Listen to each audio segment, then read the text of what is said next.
Hey everyone, welcome to Fabulas Mediocres, a D&D YouTube channel run by both myself, Destructive Die, and Link529. Link is the DM for the sessions, as you'll soon be to find out. I do have a couple of announcements before the video starts. First off, we are a new group, so we are very nervous playing with each other. This is obviously the first episode. So if there is a lot of awkward pauses or anything else like that, again, we do apologise. We have various experiences with D&D, whether that's people that have been playing for years, people that are coming back after the years of not playing, and then you have people like myself that actually haven't played D&D before this campaign. So we're still kind of using things that we're not used to, doing things we're not used to. Another thing for the video as well is our recording for the audio actually ended up getting corrupted before putting this together. So we've had to kind of improvise a little bit with using a VOD off of Link's stream. He does stream this 7 PM till 10 PM on a Saturday evening. So audio may be all over the place. I am doing my best with that on the editing side of things. So if you like the video, please like, subscribe, obviously, you have the comment section as well. And we are going to put a link in the description below for the Discord that we've got open. More than welcome to join. And yeah, hopefully you enjoy the video.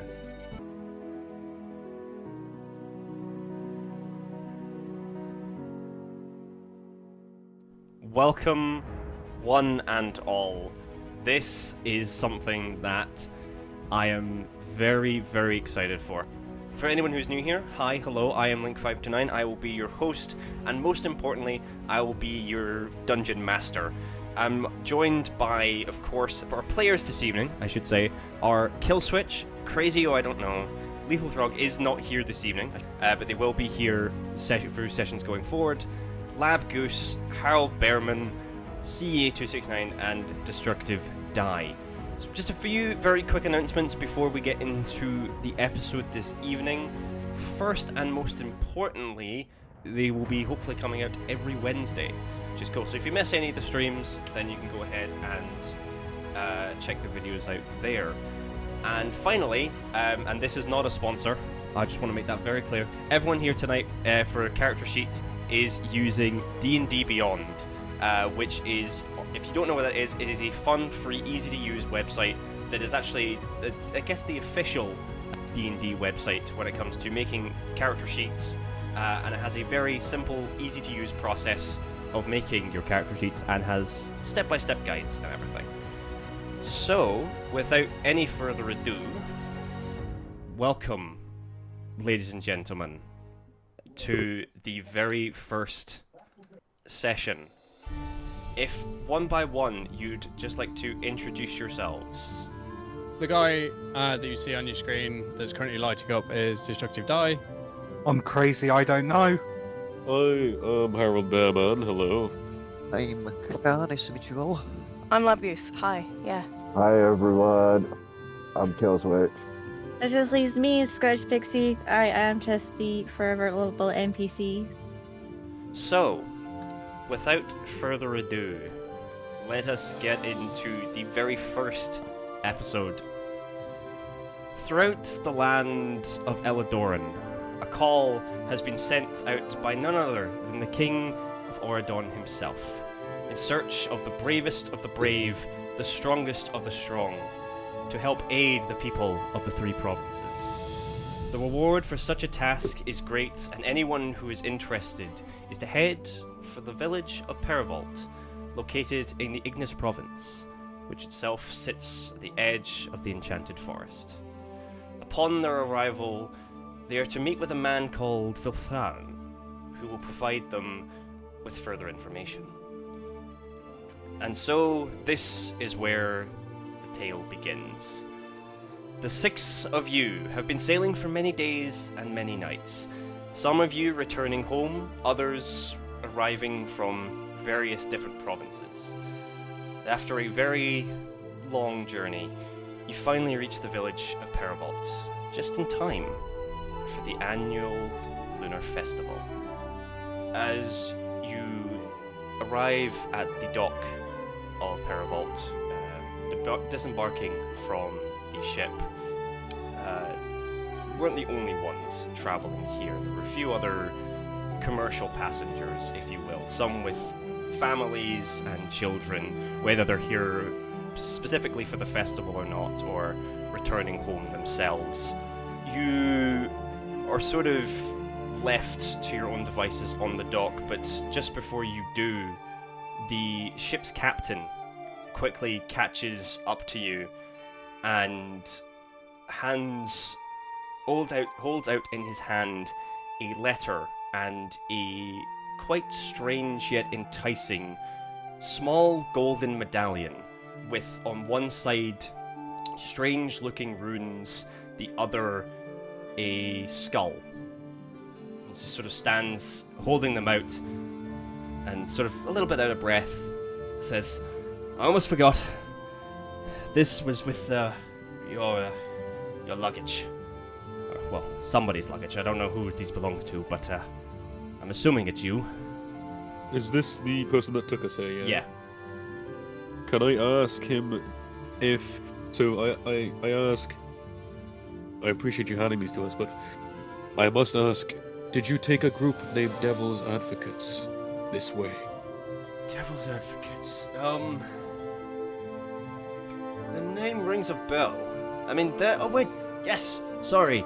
They're that famous adventuring party, aren't they? Yes. I love those guys. They're very friendly folk. Yeah, they, I think, came here a few days ago, just before I got everyone else. But they're probably around somewhere. Thank you. I appreciate the offer. Of course. The knowledge, yeah. Thank you. Well, I'll just leave these with one of you because, well, I've got to get back on the ship and make sure we're ready to depart. As he just puts them down on a set of barrels along the side. He hops back onto the ship and begins shouting a few orders here and there as you are all standing, whether in your own little groups or separately.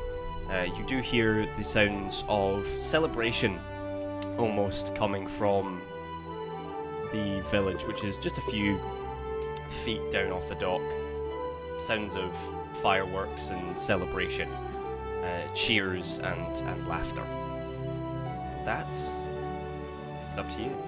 What was it that was given to us again? Sorry. A strange golden medallion with a skull on one side and strange runes on the other, and just a letter. Okay, so gold medallion, skull. Pick up the letter and read it. Actually, Switch, if you'd like to describe your character and what everyone else sees. So, what everyone sees is... Get your character descriptions up. I've got it, don't worry. Okay, so, what everyone sees is a male Eladrin with blood red with black swirling into the center eyes. Black and red swirling eyes. Stands about 6'11", medium-sized build. He's got long blonde braided hair and kind of slightly tanned. Quite young, around 24. And he just casually walks up to the barrel where the letter has been placed and proceeds to open it and read it. With that being said, the letter in turn does read, to whoever it may concern. Please find a suitable home for my precious beloved medallion. It will bring whoever wields it good fortune and favor. And the letter is signed with the initials TS. Just give people a chance to write that down. Signed TS, correct? TS, yeah.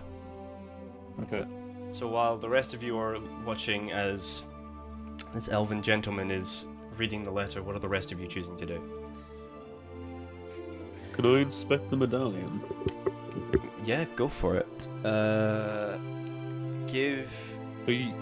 Go and roll me. It's got a skull on one side and Strange a rune runes on the other, correct? Yes.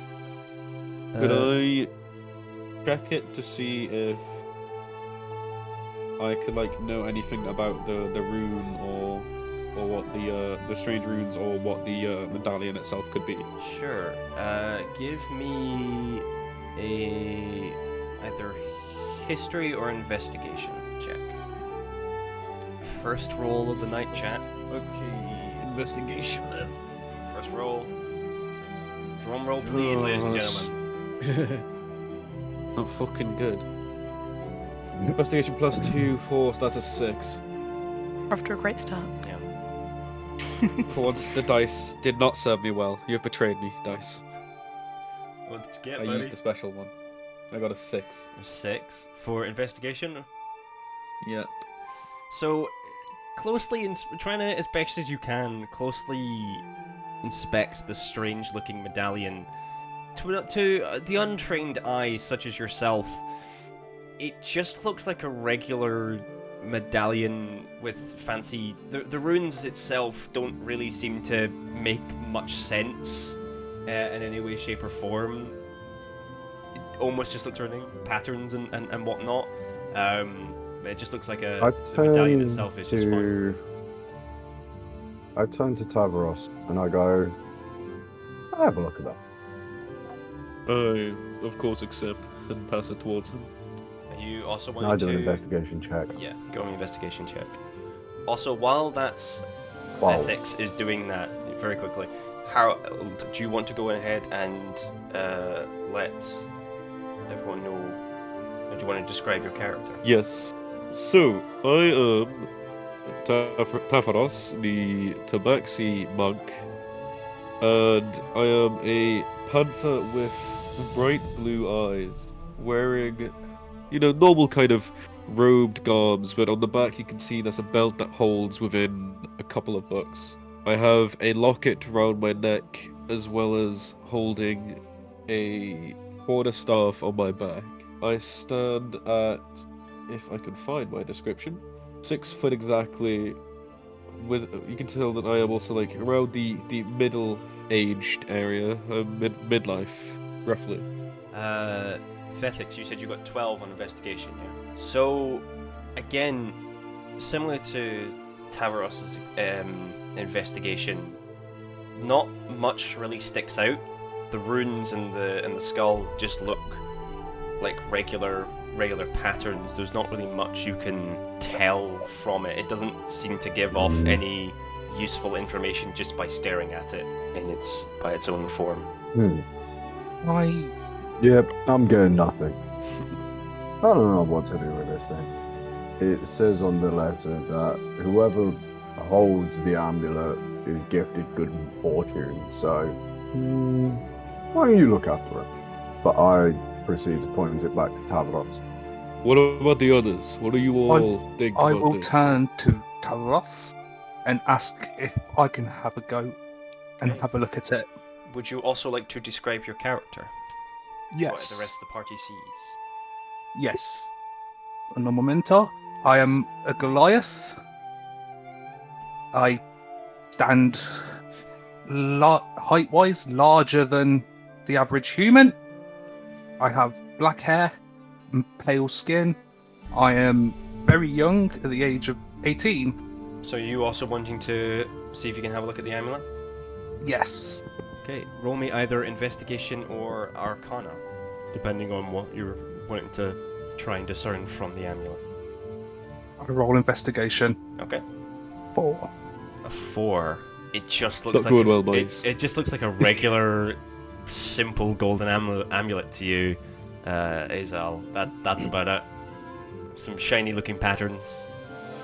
Can I cast a spell? What spell are you wanting to cast? Ooh. Comprehend languages.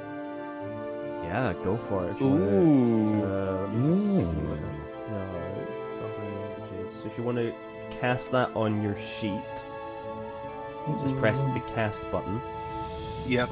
The language itself does not seem to translate as you are looking at it. Seemingly, it is some form of perhaps sigil or glyph, but it still remains a mystery. I will turn Fucking hell, and guys. return Have you it. ever thought about taking it to the tavern? Maybe see if some of the locals know what this is? It's Do at this point that a Aarakocran pokes his head up, and if said Aarakocran would like to quickly describe himself. Hello, my name is Yukak, and I'm Aarakocran monk. Rather short, about 5'3", as our Aarakocrans are rather shorter in height compared to regular humans. When you look at them, all you see is his black feathers and a black beak, all surrounded by sort of black robes that are tattered and ripped apart. Seems rather dirty and used. And you see two massive holes in the back where you see where his wings, dark like midnight, stretching out from. Looks at you with the amber eyes, and he's like, "Why are we not heading to a tavern?" So, do we? Question quickly. Yeah. Due to the past, the like background of the guild that we're in, would we have information about this area? Considering we said yes. Yes. Yes, you would know that Paravolt is a fairly small village with not a lot much going on. The only main big exciting thing that happens is, of course, this lunar festival that you have arrived just in time for. Can I do a perception check for any like carnivore type games around? Yeah, go for it. But That's a 12. That's a 12? Okay, give me a second. Other than that, though, Tavaros, there's not much other information that you can sort of recall from doing any background research on this place. You know that, of course, it sits on the edge of the Enchanted Forest, the rumours surrounding that being what they are. But other than that, to your 12, Vethix, you're not too far away from the actual town itself. It's just slightly down. It's just slightly up a hill a little bit, but you can quite fairly easily see that there are a few carnival games going on. People sort of chilling around like long sort of tables, you know, clanking wooden tankards together and whatnot, and sort of general partying. Are there any like range style carnival games? Squinting your eyes a little bit, there does seemingly seem to be what looks to be either knife or axe throwing, but not really anything that either requires a bow or crossbow to fire. Well, I'm going to proceed to head there. Okay, so Vethix is making his way to Paravolt. Is anyone else following him? I'm gonna go with Quickly, like, fly out. a Kurt We'll fly idea. out slightly and see if there's a tavern nearby. Yeah, you flying up, you can quite easily see. You can seemingly make out a tavern, or a small sort of tavern with a sort of chimney with smoke rising from it. Also, seemingly what looks to be some form of blacksmith as well. Seemingly also in the village. The rest are either just small stalls that have just been set up for the festival. But other than that, that's seemingly about it. Whilst a Kirk is flying up to see where there's a tavern, I'm literally just finishing gathering up all of my stuff, ready to do the same kind of thing of heading to the tavern. Okay. I will also follow to the tavern. So is everyone just heading over to the tavern then? Yeah. Yeah, I was going to as well. Okay. So, Except for me. except for you. Trouncing down the dock and making your way up through into the village, you are immediately hit with thousands of different smells of party food, smoke from fireworks, almost the stale stench of not greatly brewed ales and beers.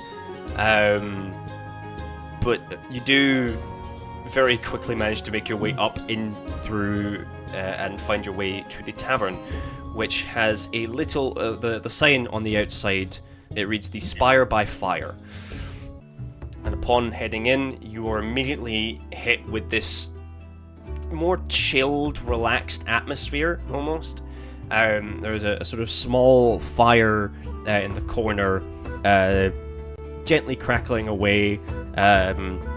Tavern patrons just, sitting at tables, drinking, having civilized conversations, really.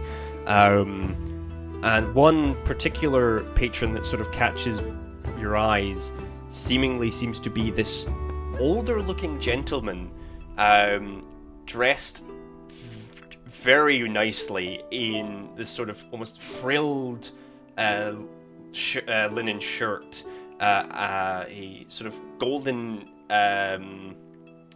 waistcoat sort of on, unbuttoned, so as he's sitting, and he's sort of just reading a book in one hand and has like this beautifully crafted glass with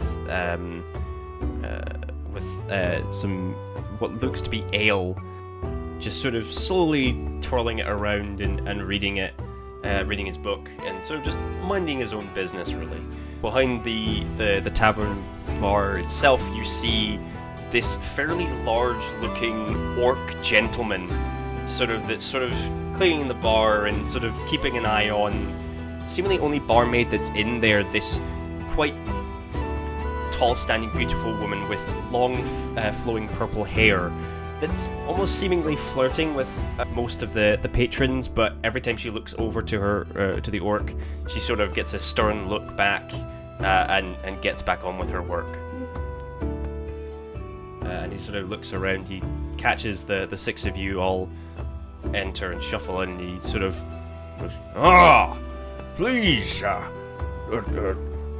find a seat and I'll send Mel over to get your order. Please, just take a seat. Is that the one with the waistcoat, yeah? No, that's the orc. one? That's the barkeep, the orc. Yeah, I'll probably go and find a table in the corner or something. Just kind of sit down. Is everyone following suit, joining, or are you all going to sit off in your own individual little groups? We will follow. You can follow? Yeah. I turn to Akark and just go, what do you think we should do here? Talk to the keep first or go to the table? Just what I was thinking, Tavros. Keep is. If we want any information of where to find this guy, he's going to be the one to know it in this town. And We also need to ask about may the have an devil idea advocates about as what well. this coin is. It's interesting that they're here, or was. I guess we'll find out more about that. It was a few days ago. The other man as well. It's interesting. You figure out what information we can get from here. From what we got already, we can tell that the person that took the devil's advocates was the same as us, which means he's probably the main person taking anyone that comes to this location. Which means if we want info on other people, if whenever he comes back, we could ask about that. Yeah. See how many came along here, see how many came to the roots. But Maybe if the devil's advocates are here... about that as well. If the devil advocates are here, though, they would be here with... They would have came to the bar. Well, I'm there's going one way to- find out. I instantly go towards the barkeep. Okay. Yeah, I Kirk's follow heading over suit. So you, Kirk, and Tavros are heading over to the barkeep. What's everyone else choosing to do? I'm going to walk up to Vesheros and ask about the devil's people. Okay. So, I keep hearing you mention this group of people. I'm curious, who are these? They were an adventurer group we knew. Well, we know. They were gone a little while ago, and they came here a few days ago. We're trying to just keep up and make sure that they're alright. I see. That and money. If this is a job, then Yeah. we want to be the ones to get paid and not them. True. I turn and say, it just so happens I'm also a mercenary. I'd be more than happy to lend you my services. Well, that's appreciated. We'll let you know at the time. I'm going to walk back and sit back at my table. Okay. With ethics, what were you doing again? Sorry, were you going to? You were going back Going to the axe Go throwing. find the axe throw. Okay. Lancia, what are you doing? Lancia is gonna she's gonna wander up to the barmaid. Okay. Having noticed these glances she's getting from the orc dude. She's gonna walk up and be like, "Hey, is he bothering you? Or is that your boss?" Yeah, that's my boss. It's fine. Just likes to ruin my fun. I can see that. Well, if he ever bothers you too much, you can just you can come get me and I'll give you a hand. Thanks. She sort of smiles and gets back to her duties. Full context, she is a gnome sorcerer. She's short and she's, a bit wiry, but she looks like she's been doing some tinkering. Fresh oil and all that. But she's been on the road for a while as well. And I'm gonna wander back and sit over by the table. Okay. So, to Tavros and Ukirk, you were both heading up to the barkeep. Sort of, you catch just sort of in the middle of, still sort of cleaning the actual surfaces. He sort of looks up and goes, are you ready to order? What else, or is there anything I can help you with? I approach and I extend my hand to shake his hand and go, "Good evening, sir. My name is Tavros Lightfoot." Pleasure to meet you. And he sort of smacks your hand as he goes to grab it, and he sort of tightens his grip. Oh, it actually kind of hurts. The name's Ugashot. I'm the owner of this here establishment, and well, I kind of sort of know what's going on around these parts. If there's any information that you're looking for, I would be glad to help. Well, that is why we came here to this tavern, sorry. Me and my friend here are well aware of a group that was sent here a little while ago.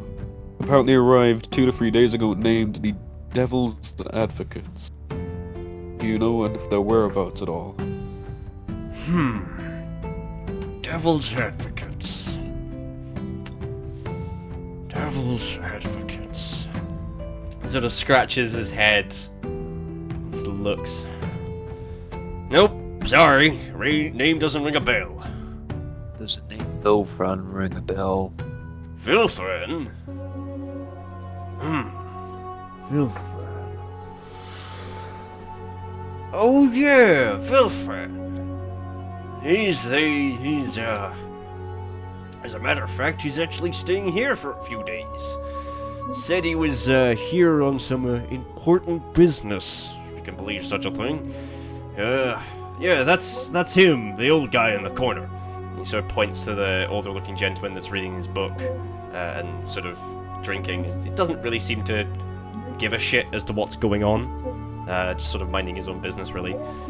Yeah, why, are you guys here about the job? Potentially. We're figuring it out. More or less. Right. Well, if you go sit on over by him, I'll bring some drinks over in a few minutes.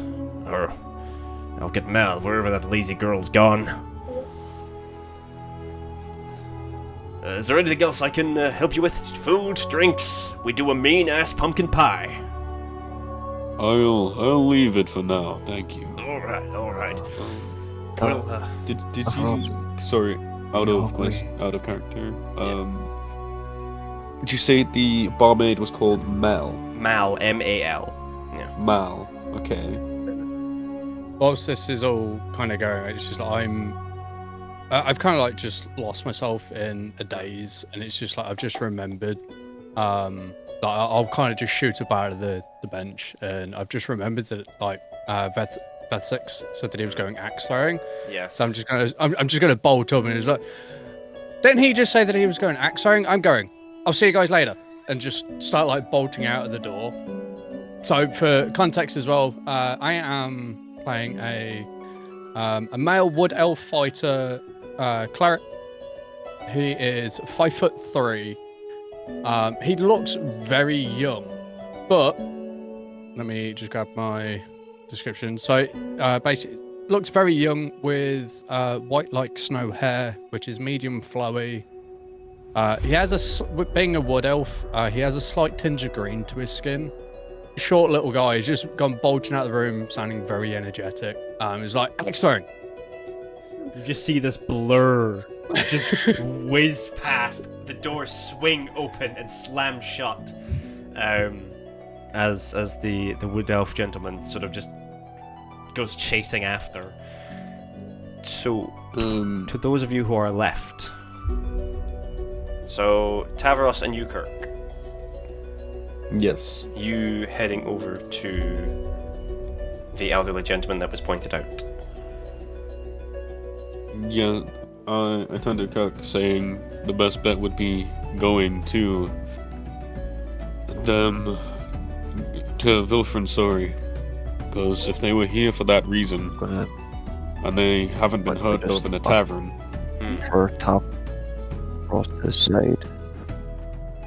Ross, I understand what you're saying here. It's a little weird that the Devil's Advocate hasn't been here, but what should we do? Who do we want to get involved in this? Should we even be getting involved in this? You know, it's hardly is something about the council. This is going up to the high ranks. It's panicking a lot of people, whatever this is. It's our job to be able to make sure the people that come to the guild we work at is safe. We need to get information. That is our job here. We must make sure that these people are here. Because if they aren't put together, Vilfrin is here and is staying here in the tavern. Yet, the Devil's Advocates haven't been heard of, yet were heard of by the Traveler, the one that took us here. Which means they were here. Unless the salesman, sorry, is lying to us, but considering he seemed enthusiastic about the situation, I'm doubtful that is the case. Same with the gentleman here that works at the bar. He has no idea who they might be unless he is lying to us, but I didn't check. Didn't think to check, but at the same time, if they're here for the job for Vilfrin, we need to make sure that if they spoke to him or not, whether or not we go for the job ourselves. Now what about the rest of the folk that came on the boat with us? We can relay the information if we feel it necessary. Our priority is to make sure Devil's Advocates aren't gone and are still here. I say we ask Vilfrin about Devil's Advocate, go from there. If he's heard of them being here, then they're a step forward. I agree. And we go to Vilfrin. Okay. Slowly, surely moving on over. As he's sort of still reading, he sort of looks up and goes, "Ah, hello. How may I help you, fine gentlemen?" We represent a guild known as the Talons Guild.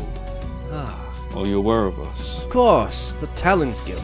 Fine, noble guild you have yourself. I must say, it's very impressive. I actually popped in there a few times just to sort of see what was going on. You're quite the talk of the town in Oradon. And I once again go to shake his hand and say, well, good evening, sir. My name is Tavaros Lightfoot. Ah, pleasure to meet you. Tavros, was it? Yes. He sort of goes to shake your hand, and who is your fine, forgive the pun, feathered friend here? This is my companion, Ukar. We've been working together for a long time. Ah, Yukuk, was it? Yes. Ah, well, it's a pleasure to meet you. I'm Vilfran. I'm the one that sort of put out the ad, if it were. Is it just you two, or is there anyone else? I pull up a chair and say, I apologize, I must ask a question first. By all means, my dear boy. From what you said there, asking it's just us two, I'm not certain, but have you heard of a group called the Devil's Advocates, and have they contacted you? As a matter of fact, I have. They were just here, a few days ago. I actually sent them on their way. Sent them over to, village of, Shambrook. I think they headed off into the forest. I think it was... it must have been yesterday I actually spoke to them. If my old memory serves me well. There are many of them in the group.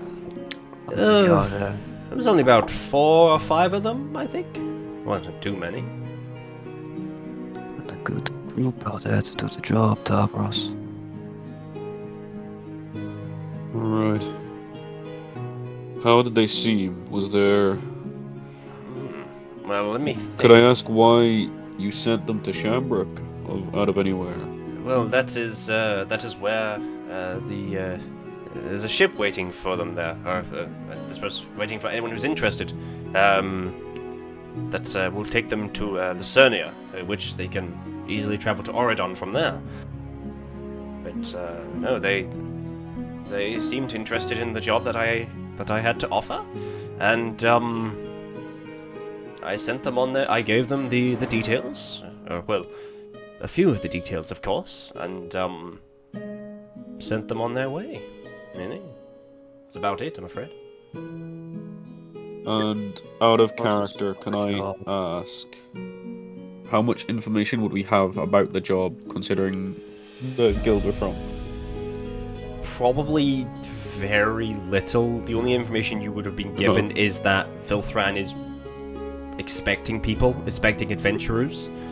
The details of exactly what the king is asking people to do has been kept under very good secrecy.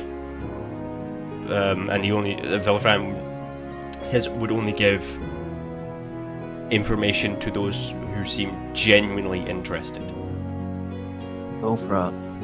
Yes, my dear boy. You mentioned the job. We're a guild. Let's start doing all the business here. A man Required. that jumps straight to the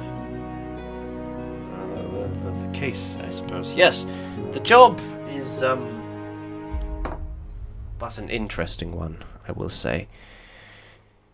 It requires as many or as little of those of you who are truly actually interested. I did notice you entered with a few other people, but if they're not interested, then I suppose this is it. The details... That's an informational wall. Yeah, well, that's greatly appreciated. I'm going to walk closer to them both and the guy they're talking to and lean against a wall to overhear the conversation. Vilthran immediately clocks you. Doesn't say anything, but sort of looks and sort of... There's a bit of a smirk of... Okay, we're getting somewhere here. Do I notice? Would that be a stealth check for me and Would it be a stealth check against so- mine and his passive perception? So, Azil, could you roll a... Are you actively trying to be stealthy in this, or are you just straight up just walking over? I'm straight up just walking out and leaning against a wall, Okay. just to try and hear bits and bobs of the conversation. So, Ukirk and Tavros, you would also probably notice Azil sort of walking over. You just give her a quick acknowledgement as Vilthran sort of... We go up a chair. Lantia doesn't want to be on her own at the table anymore, so she's gonna follow and be like, "Hey, what are you doing? Where are you going?" Um, Immediately ruining the vibe.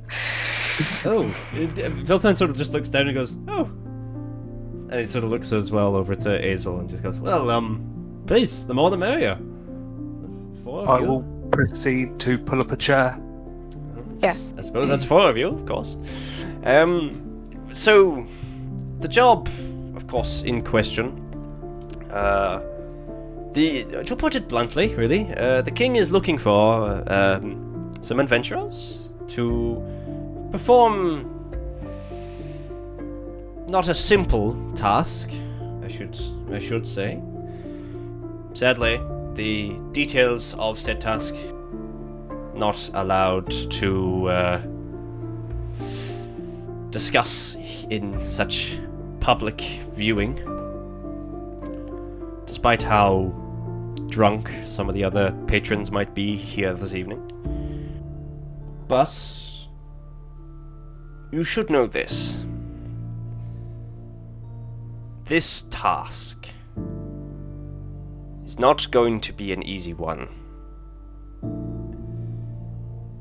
It is, and perhaps it is one that you might not return from. Should you take it, of course. But know this. Should you be successful, you'll be legendary. Your names will be legends. Tales will be spoken, songs will be sung. But in truth, I must be honest. The king is truly worried for his people. And I suppose this worry began quite a long time ago with his father. I must ask, how good is everyone's history here? What do you know of the Great Jinn? Would I have any type of Make a history check betterment for with me. information Make a history in terms check. of this? Yeah. I'll make one as well. Everyone who's listening to this conversation, go ahead and make a history check. Okay. Gay dice, be good to me. Whilst this is going on, I'd like to think that I've actually finally found Vexus. Yeah, and you kind of challenged him to like So Daketh throwing and context. Vexus, you are just bonding over throwing axes and shit. You guys are having a whale of a time. I rolled a 7. Okay, so I got a 12. Hazel. Hold on, I'm just writing down names. Hazel was a 7. Tavaros, what did you get? 12. 12. Ukirk? 10. 10, did you say? 10, yeah. And Lancia? A 9. 9. Link, is there any checks that me and Duck need to make? For the axe throwing, either... Yeah, both of you make strength rolls for me. You got a 9, was that Lancia, yeah? Yeah. Yep, that was a 9. Okay. So my strength was an 8. 8 for... 3. 3. You both very easily miss the mark. For you, Vexith, it just goes flying over, and actually, you hear someone just go, "Ah!" as it just clunks and lands very close to someone's head, or to someone's shoulder. For you, Dakith, it just hits under where the target is. I'm gonna do one more. While that's going on. So 16. with those rolls, Tavaros, the name, when Vilthran mentions the Great Djinn, a few things pop into your mind. Not much. Something about eternal darkness, and eventually the Djinn being banished. To the rest of you, though, for you, Kirk, odd bits again, but for Azel and Lanzia, you can't seemingly recall anything. The name very, very vaguely rings a bell. Maybe you read it in a history book somewhere a while ago, or maybe you heard like an old wives' tale or bedtime story. But that's about it, really. So, sort of looking around, as Velfan sort of looked around, judging by the looks on your faces. Well, let me briefly refresh your memory. As you know, well, some of you might know, long ago, there was a great and terrible evil which swept over these lands, plunging everything to an eternal darkness. The being responsible for this called himself the Great Djinn, and for a long time, he ruled very cruelly. Those were, evidently dark times.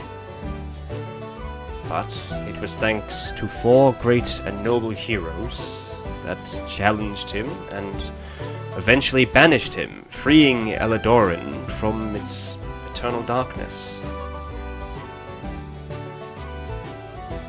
But sadly, with victory there is loss. While they were successful, they sadly died. But they are remembered and honored, which I suppose brings us to as much as I can tell you about the job. Some of our kingdom spies have noticed that small occult followings of the Djinn, people claiming to be his followers, are seemingly beginning to move and stirring up trouble, as if they possibly plan to bring or to revive this Djinn. And I suppose, if you were to take the job, it would be to investigate these rumors and perhaps put a stop to them, snuff them out. Do whatever you deem necessary. Of course, the reward is great. The reward is, I suppose, whatever you choose the reward to be. Mountains of gold, a knighthood, a very old land, you name it. What about information? I suppose that would depend Will I have on the use that would depend on the of information. The spies?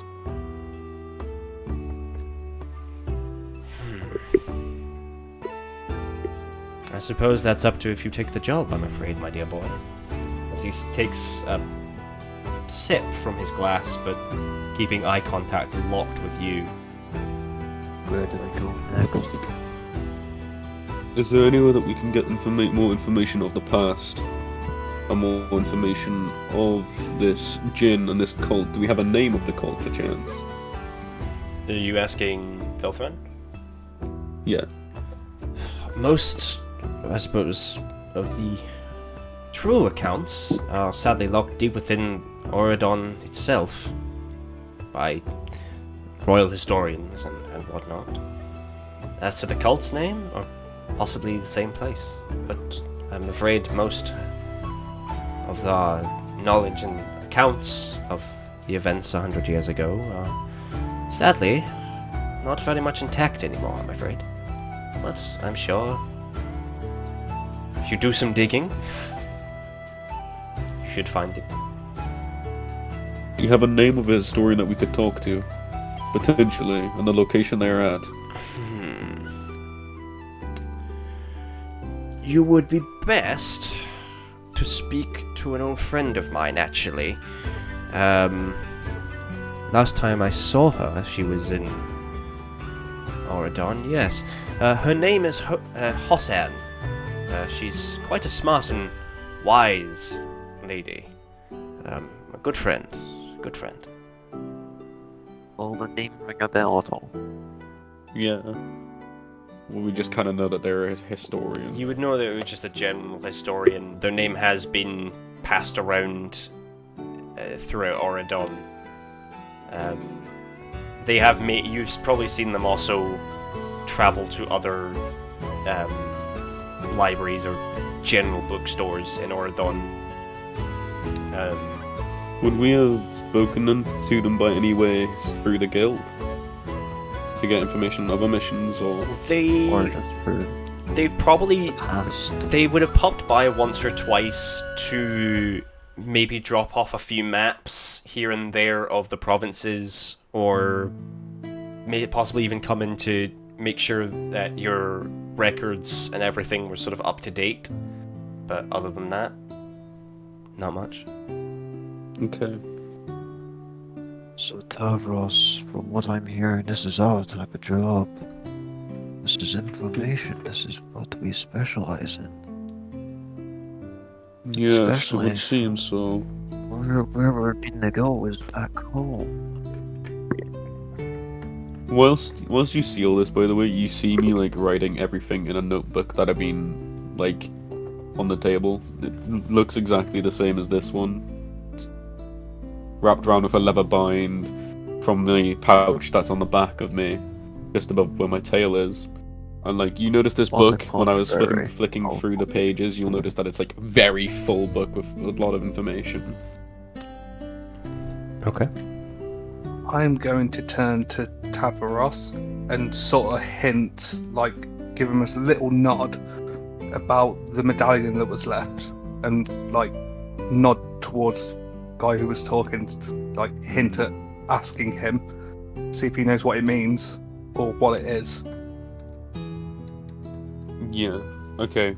So I turn back to Vilfrin and pull out the medallion. And do I have the letter or does someone else? I don't remember. I don't remember. Killswitch, did you pick up the letter that was with the medallion? Yes, I did. Okay, so Vexus has the letter, so you would need to go and find him. I know that I've got the medallion because I remember Vexus gave it to me. Okay. I will turn to the others and tell them that I'll be back shortly, and I'll proceed to go and try and find Vexus and ask if I can borrow the letter. Okay. And I turn to Vilfrin and say, While he's getting Sorry. off the chair as well, while Hazel's getting off the chair, I'm kind of gonna grab his hand and be like, if they want to be involved with this, bring them in. Okay. and then so I turn to Vilfrin Mm-hmm. and show him the medallion and go, there was a letter signed TS that gave us this medallion. Do you have any info about it, or any info on who we should talk to become known about what this could be? TS, you said, yes? Yeah. He sort of looks at it, and so you swear for a second his eyes blink sideways instead of horizontally. But you sort of just shake your head as to pass it off as just a trick of the light. He sort of stares at it intently and looks up at you. And you said, who gave you this? Given to us by the sailor, and said that it was wanted to be given, trying to find with a letter saying it wanted to have a home, sent to a home. Sorry. Signed T.S. T.S. I did not write that down. T.S. Sorry, name doesn't ring a bell. As for this, as he sort of glances down to the medallion, it's probably best that you keep this out of sight. This is a bit of friendly advice. Do I try and persuade him to get a bit more information on this Make a persuasion coin check. medallion? Can I aid him with that? Yes, so you, Kurt, go ahead and roll with advantage. Persuasion, yeah. Yeah, persuasion. As that's happening, I turn to Aziel and I'm like, just missed that. Sorry, what was you asking for? I turn and ask if I can borrow the letter. I proceed to hand it to him. I will take the letter and make my way back to the tavern to present it. Are Dakath and Vethix following behind, or are you guys continuing to act? I think at this point for Darkath, I'm just it's kind of piqued my interest. The fact that he's come all this way just to ask for a piece of paper. Fair enough. So I'm basically just going to follow Isaiah. Okay. Vethix, are you doing the same? You following as well? I'm wondering, are there any prizes?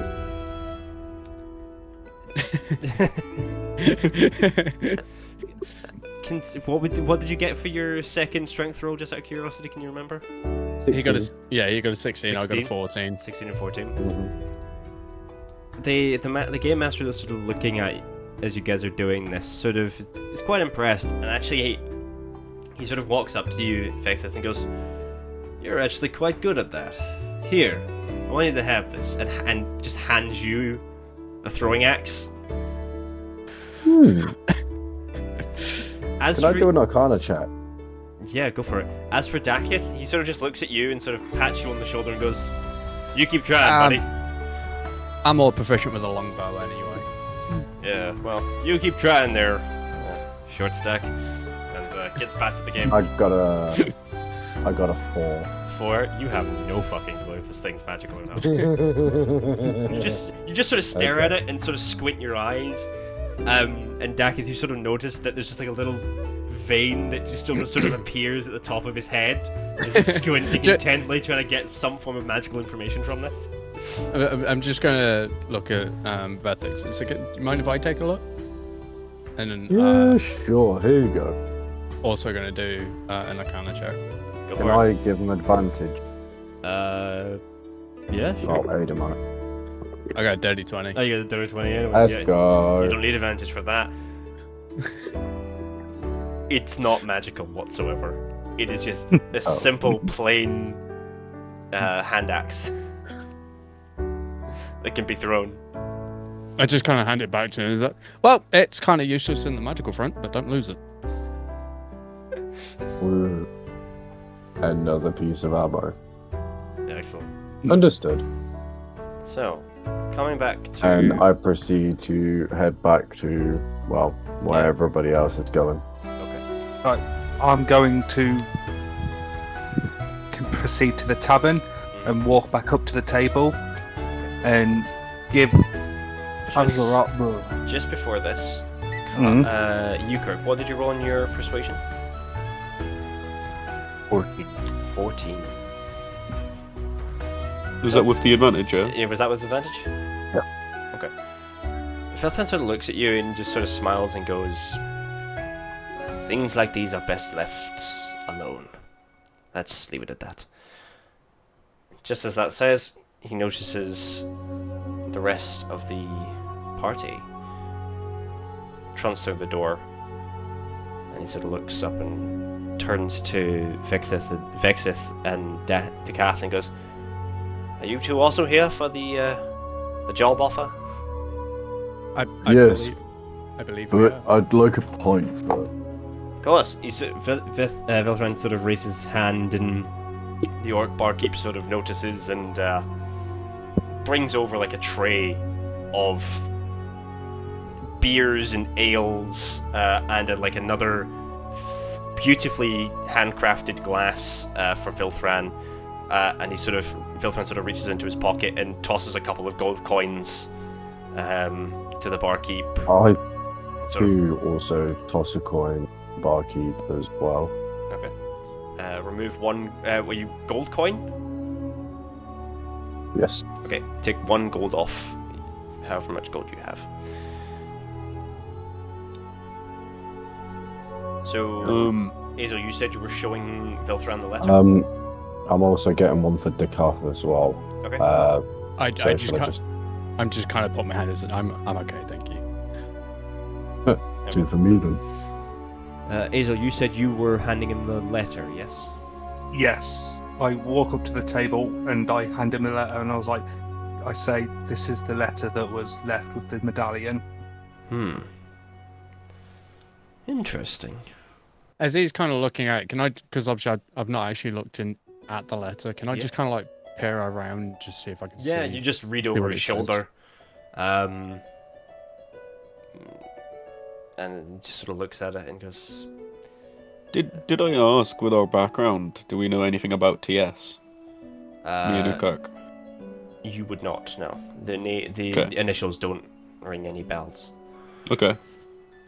Vilthran, though, sort of looks at it, reads it once or twice, and again sort of shakes his head and... Sorry, I don't know. I know many things, but TS, that is a mystery to me. Okay, I know you said to leave it alone, but this was given to us for a specific reason. Whether that's good or bad, we cannot tell yet, but we need to find out if it is. Do you know anyone that could have the information that we might need around this? Your best... I know you said to keep it not shown, but we need to figure something out to do with it. Your best bet is the elves, but there's not many around here in the Ignis province, so your best bet would either be probably the city of Nil Oro or Gundrel in the Glacius province. That is, I'm afraid, your best bet. What were the two called again? Nil Oro and Gundrel. They're both in the Ignis province. Okay. Spell Can I ask what races are presiding in these locations? Mainly elves. If you humans, possibly halflings, gnomes, the usual sort of races. But it is these two cities are predominantly. So I'd probably say for Nil Oro, you would know is more so, possibly more wood elf dominated, whereas Gundrel is certainly high elf, sort of high elf, sort of population dominant. Well, is there anything else I can help you with?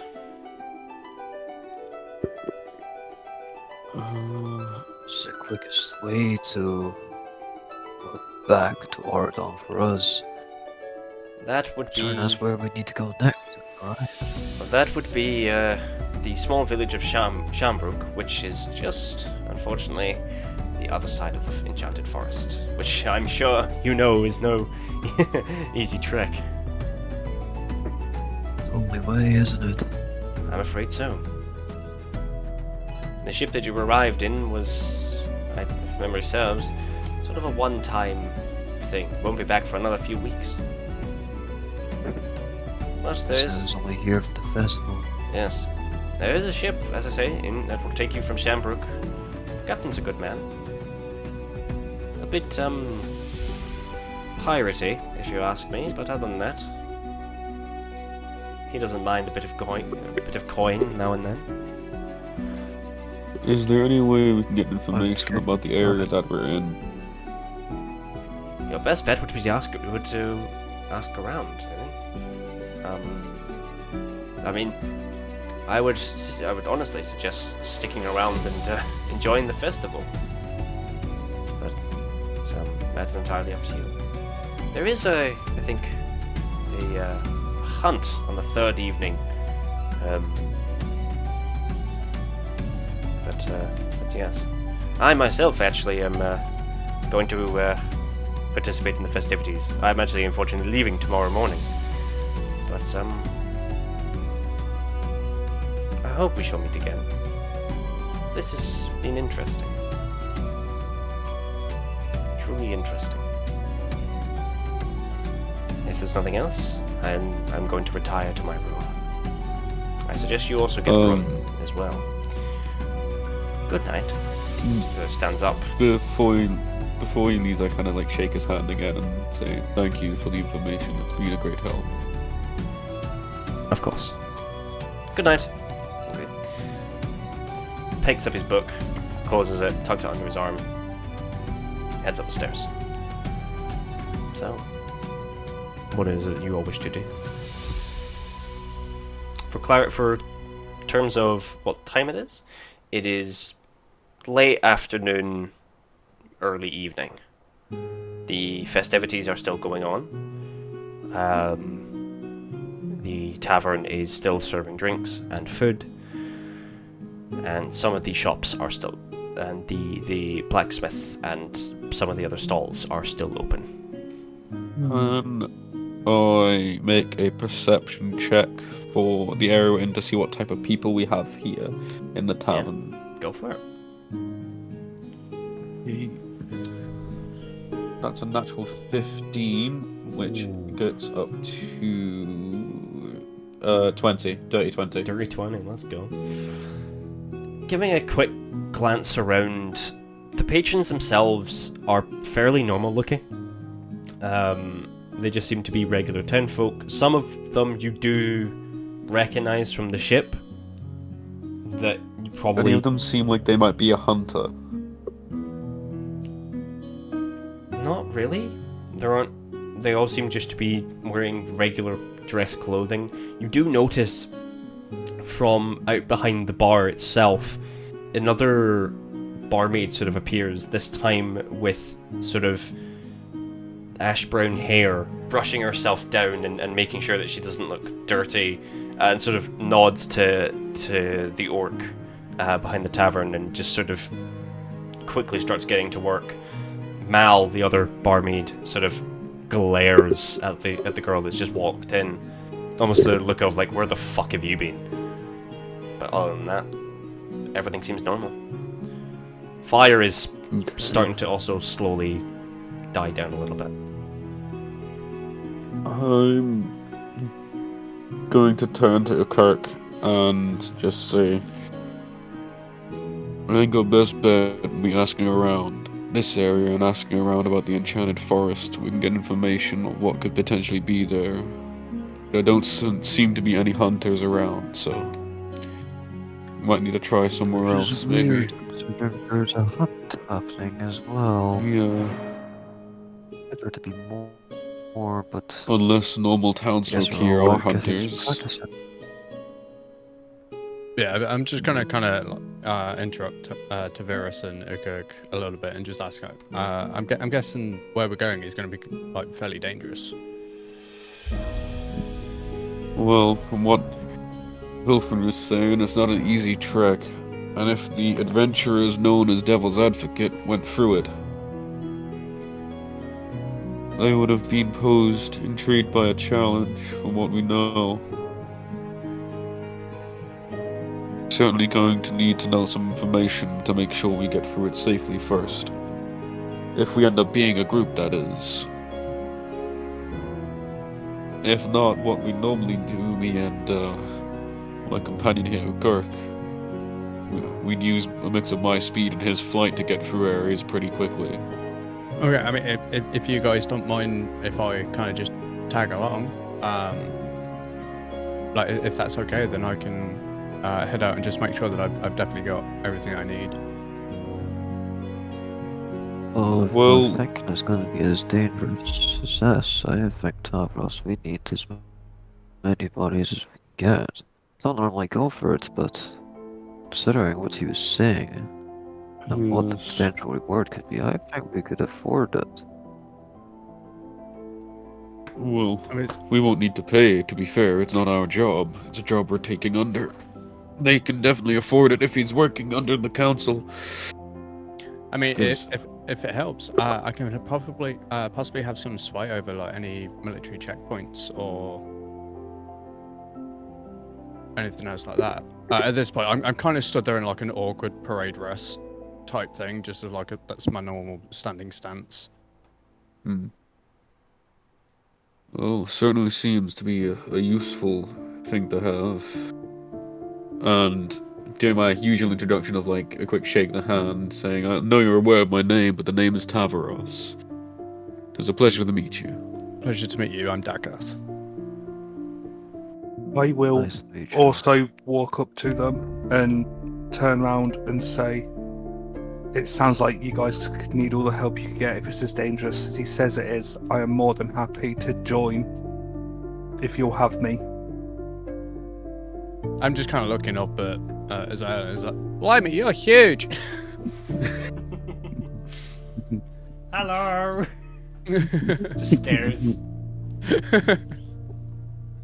Just a halfling just walks by and just sort of looks up at Azel, just going, just in his head, going, "Fucking hell!" And actually just hits himself on one of the walls. Just, oh. Shit! It just sort of scurries off. Glance over towards Lancia and Vefix and be like, so what about you two? Oh, yeah, I'll tag Just along on if the you ship? need more He's pretty people. good at throwing axes. Look, pointing at his effort, you know, Vetix. Well, at least we'll have more than one people that are good at throwing things then. Oh yeah. More the merrier. To explain, If you don't mind. I realize we haven't really gave a proper introduction, but I'm Tavaros and this is Ukirk. We have worked under the same guild for quite a few years now. I've known him for quite a long time. Fair enough then. Well, that's it. Yeah. There's the castle. I'm good at throwing axes. I will introduce myself as Azel and say I'm adept with the arcane arts. A life with the Same. arcane profession. Quite interesting. I'll kind of like stand up a little bit straighter, just like saying to attention is like, I'm Dakath. I'm actually a part of the Oradon military, and I actually rank as a scout. But I am also a healer of sorts. Well, Some would say battle mage. I suppose you can. I mean, I'm kind of the one that usually just heads straight in, probably when I shouldn't. But Battle mage. I will admit that I'm more adept at healing spells than I am at hand-to-hand fighting. then I ask you work alongside someone else that works with a bit more melee combat area. That I can do. You see, me and Kirk here, we're both monks. I specialize under the way of the Kensai, while Kirk is a bit of a different type. Despite what you try to teach me, Tavros, I tend to like the shadows a bit more than your so-called weapons. Things nice and simple. See, Well, I like going in head first. I got these two long swords, and I got these axes, and I'm gonna have some fun. Don't forget, you also got that third one that you won. Yeah, we'll see what I can do. Oh, I will by the way, Does anyone know how to add a spell slot or attunement to this weapon? And I proceed to show the art.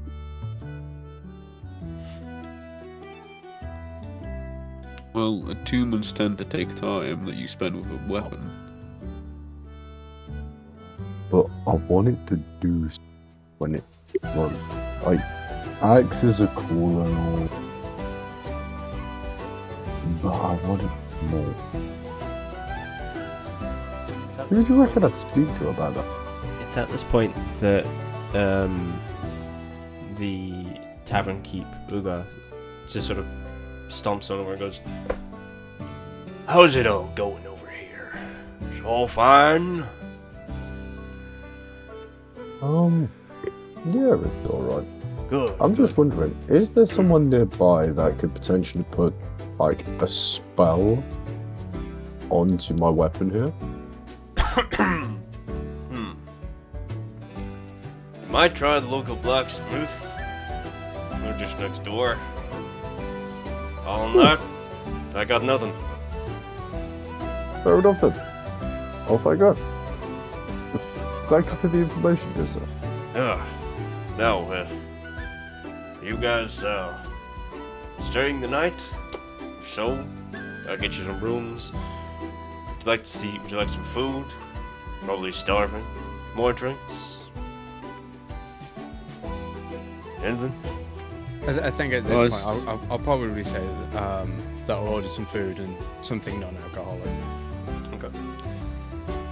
He sort of he sort of pulls out a menu and sort of, or a few menus and just slaps them down.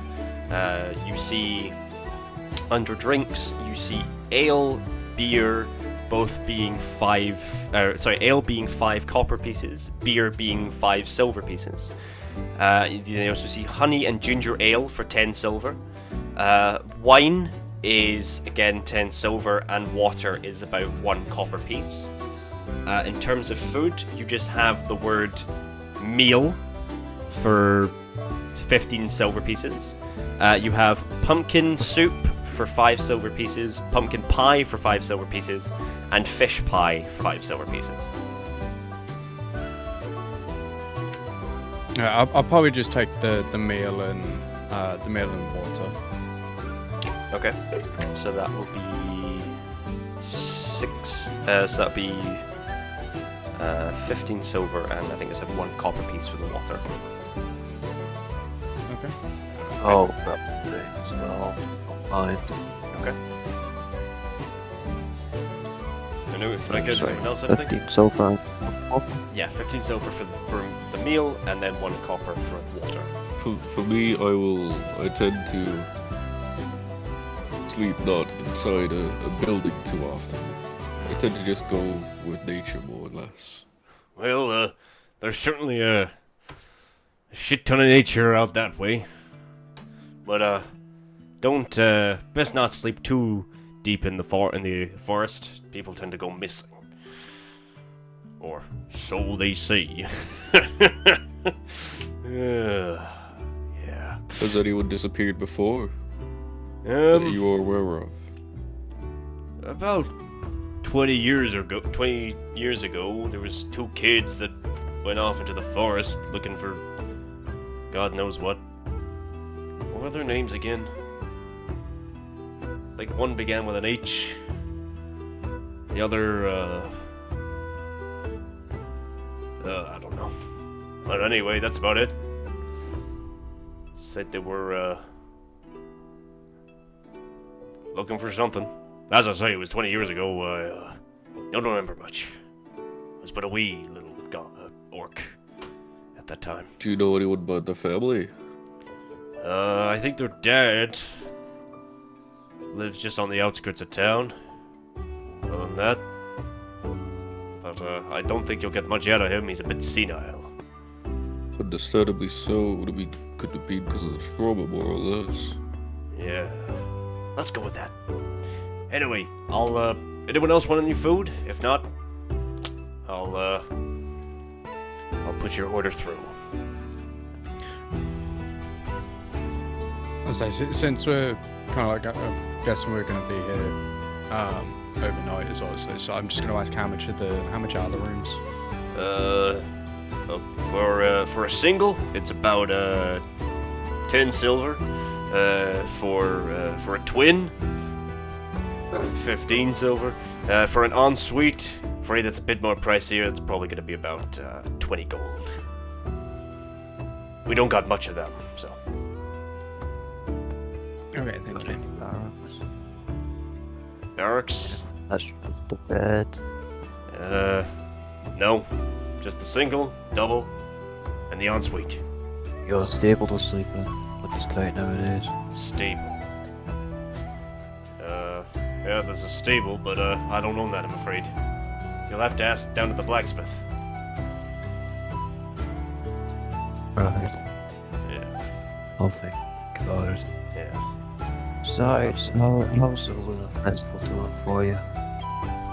You know, it's doing good. We got a lot of people interested in taking part. A lot of stranger folk these days. Yeah. Quite recently, I had a hooded gentleman come up to me and try to offer to make a deal to buy the tavern, which I simply told him to shove it. Other than that, the fortune teller's new. Yeah, it's the strange-looking tent, slap bang in the center of the festivities. It's apparently quite good. I don't know, I've never got my fortune taken. Other than that, we got axe throwing, we got knife throwing, we got some delicacies, some traveling traders, you might be able to find something useful there. As I say, we got a blacksmith. And then I think, tomorrow, or actually, he sort of pulls out this sort of almost broken-looking watch. Actually, I think in a few minutes... wait, no. Sorry, a few hours, our beloved mayor is gonna make a speech, sort of welcoming everybody. Yeah. Do you mind giving me the mayor's name? Yeah, Mayor Tomness the Third. And if, in case you want to know, his assistant's name is Barnabas.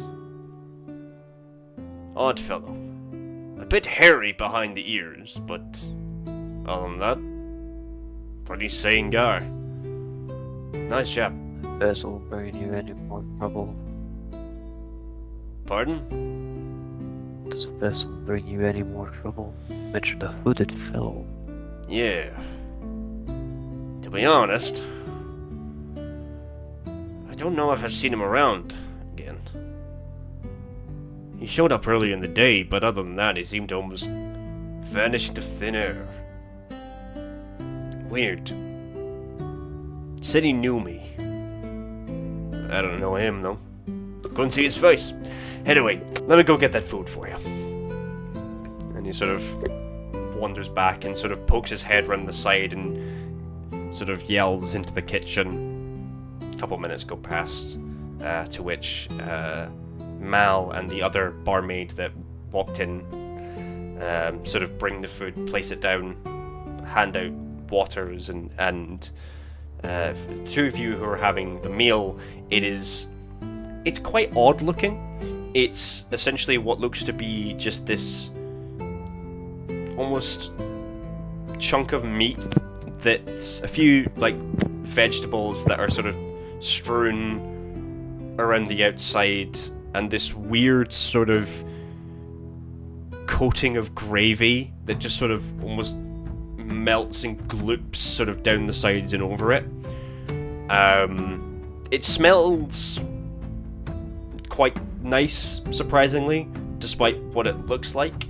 Other than that, they sort of take the trays away and get back to serving other tables. I will turn around to the rest of the group and ask them what the plan is then. And look at everyone and be like, so, what's the plan now? We enjoy the night. I think we eat these meals and go listen to this mayor's speech. Traveled all this way, there's no point. We usually running through that forest, not without having a good meal and rest. We might as well check out the festival at the same time. Let's make sure that we've got everything we're going to need. I'll also say in the few days that we stay here, because from what I heard you said that was like a third evening, Yeah. right? You've Like- arrived on the first evening, Okay. essentially. We're on the first. Yeah. This festival will be a few days. Take that time to gather information, as much as we can about the enchanted forest and the area that we're in. Especially try and find out something about the people going missing. I will turn and say, I'll go and check out and ask questions about the new fortune teller the barkeep mentioned. And only when you go, I'm interested in his fortune teller. New questions for the universe, if you will. I basically just kind of perk up again. It's like, I'm gonna go and check out the blacksmiths. Just make sure I've got arrows and just see what else they have on offer. See if they've heard anything about this. Like, see if the hooded figure came through this way at all. Davros, are you wanting to keep an eye out for this mayor's speech?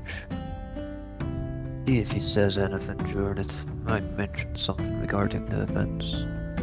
The missing people. Yeah. I'll stay around the area for that whilst asking questions about the forest, but afterwards I think we should go talk to that father. Even if they say he's senile, there might be information we can get from that madness, so to speak. Of course. What people say is senile, we're well aware, isn't always true. Especially when it comes to trauma. That word just means experience to me. It's nothing less. What about the rest of you?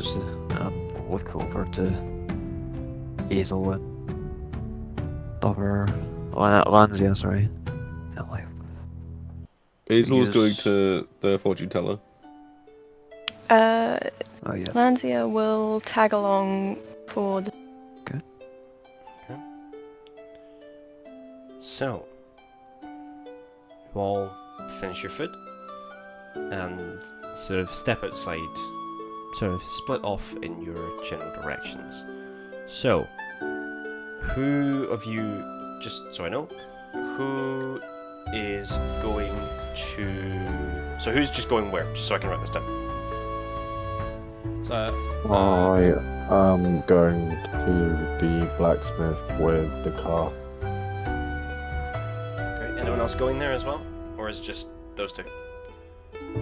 I'm asking around would the mayor's area where he's doing the speech be near the blacksmith? I forgot to mention, sorry, as you sort of wandered into town, you did see like a little stage with like a podium, sort of roughly in the center of the village. So that's roughly what that would be. Are people gathering around that area already, or There is it pretty empty? There's the odd person that's sort of gathering around there, sort of with drinks in hand, just sort of nudging each other, just like going, I wonder what this asshole's gonna say this year, that sort of thing. So you Would head... anyone be looking of interest? We like giving a look over. Make a perception check. Yeah, dice don't fail me now. That's a 21. Dirty. Oh! Let's go. 21 on perception. That plus 5 on perception's fucking broken at level 3. Giving a very intent glance around, no one really seems out of the ordinary. Again, everyone just seems like a genuine regular townsfolk. Hey. So you're heading to your speech. Before the speech, then, I will ask the people that were on the boat with us that are inside the tavern, and also inquire about the barmaid that was here later on that seemed to have got that glance. Okay. Okay, come to that in just a second. You, Kirk, what are you doing? Fortune tower. Fortune teller? Okay. Azel, were you also Hazel? heading to fortune teller, yeah? Yeah. Yeah. Okay, so Ukirk and Azel Are we? going to fortune teller. So, Unless there's someone roughly how far is the blacksmith from the tavern? else you'd like to be. Oh, It's, right next door. Yeah, it's Okay. practically right next door. Yeah, you're Okay. lagging a little bit, Carl. Okay. Yeah, it's practically right So- next door. But when we step out, can I see if there's any like any form of like military outpost or Yeah, sure. yeah, like any security, as it were? Yeah. Also, Lanzia, what are you doing? I was going to tag along and go to the place where the speech is going to be. Just Okay, so you're going Round. with Tavros. So, we'll do, since Tavros is wanting to ask around. So what exactly are you wanting to ask? So, with the people inside the tavern mainly asking if they came here for the job or if they've came here for just for the festival, but as well as when going outside to the people that are, of course, like the locals, from what I could tell. Want to ask them about the forest as much as I can, if there's anyone that can give me any information about it, things like that. And then I wanted to check with the barmaid, because I know that you said that the other one was looking angry at them, and I wanted to make sure if everything was okay and that it wasn't like a bad reason that they were late or anything. Okay.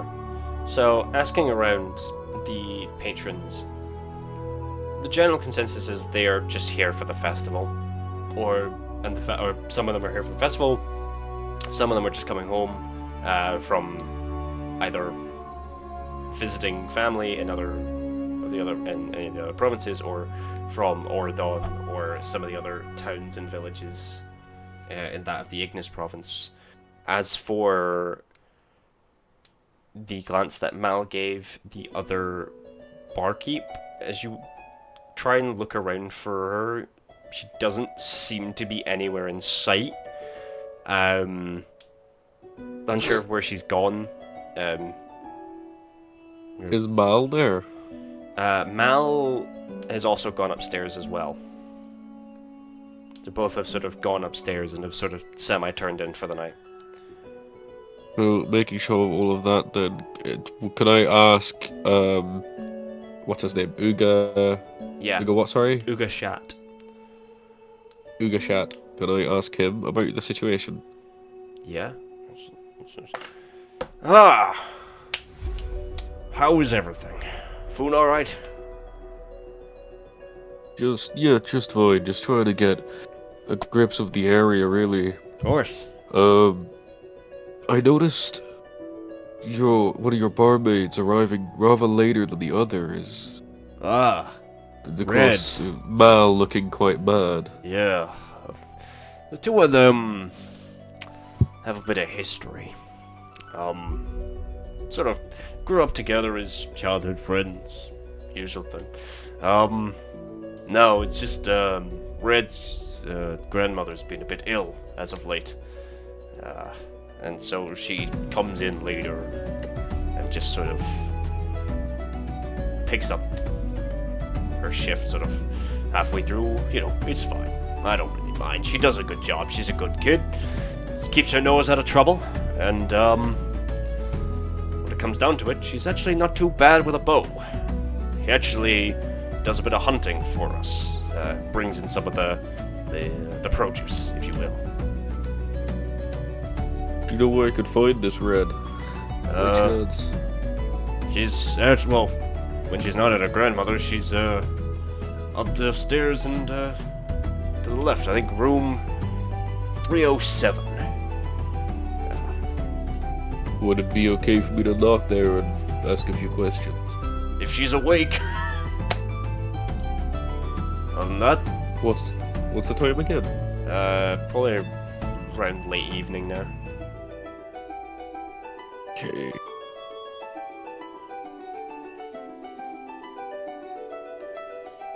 Do it now until tomorrow.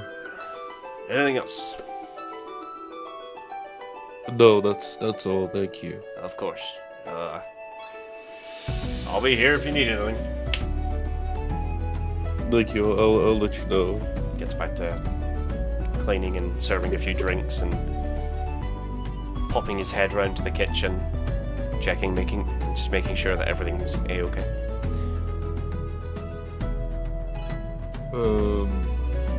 I'll leave speaking to Red for now. Okay. I'll try and do that at a different time. But I turned to Lancia, just saying. So, you said you're one of the more arcane-focused specializations. Well, I don't know about specialized. I just kind of do it, I guess. I'm still getting a bit used to it. That's alright, I understand. What kind of magic do you use, if anything specialized, or just a range of different things? Not really. Just a bit of everything. Bit all over the place. I can't always control it. No. Well, that's certainly interesting, to say the least. I won't be doing any magic in the middle of the tavern, that's for sure. That's alright. I wasn't hoping you to, I was just curious. What do you think we should do now? I don't know. I think we could. You're looking for information, so maybe we could ask around outside, see if there's anyone waiting for the speech. I'm kind of curious as to what they're gonna say. Alright. Well, I certainly agree.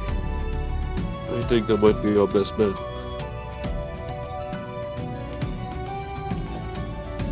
Is there anything that you are wanting to know about, specifically?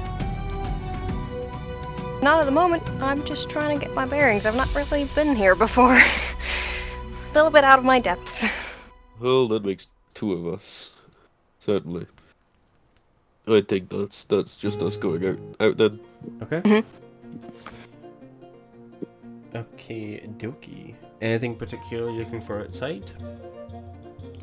Or are you just heading straight Just- to the crowd where waiting for the mayor Just to to make the speech? crowd, Just the yeah. crowd? Okay. Yeah.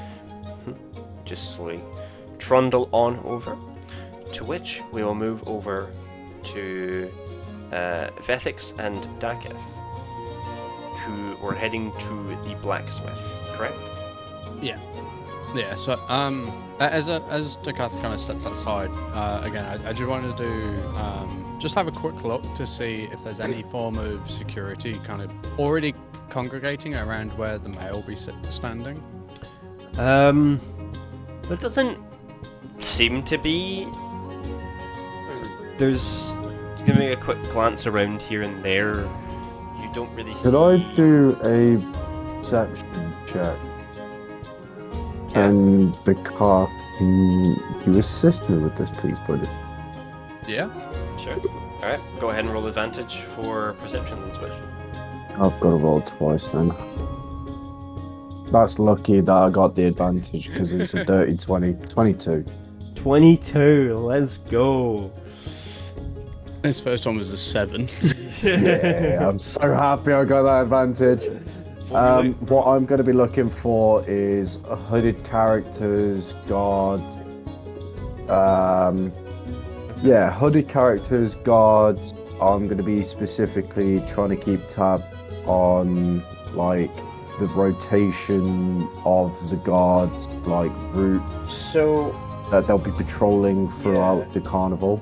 looking around, there doesn't seem to be any beings or anyone that really seems armed. No really sort of guards or anything. You do catch the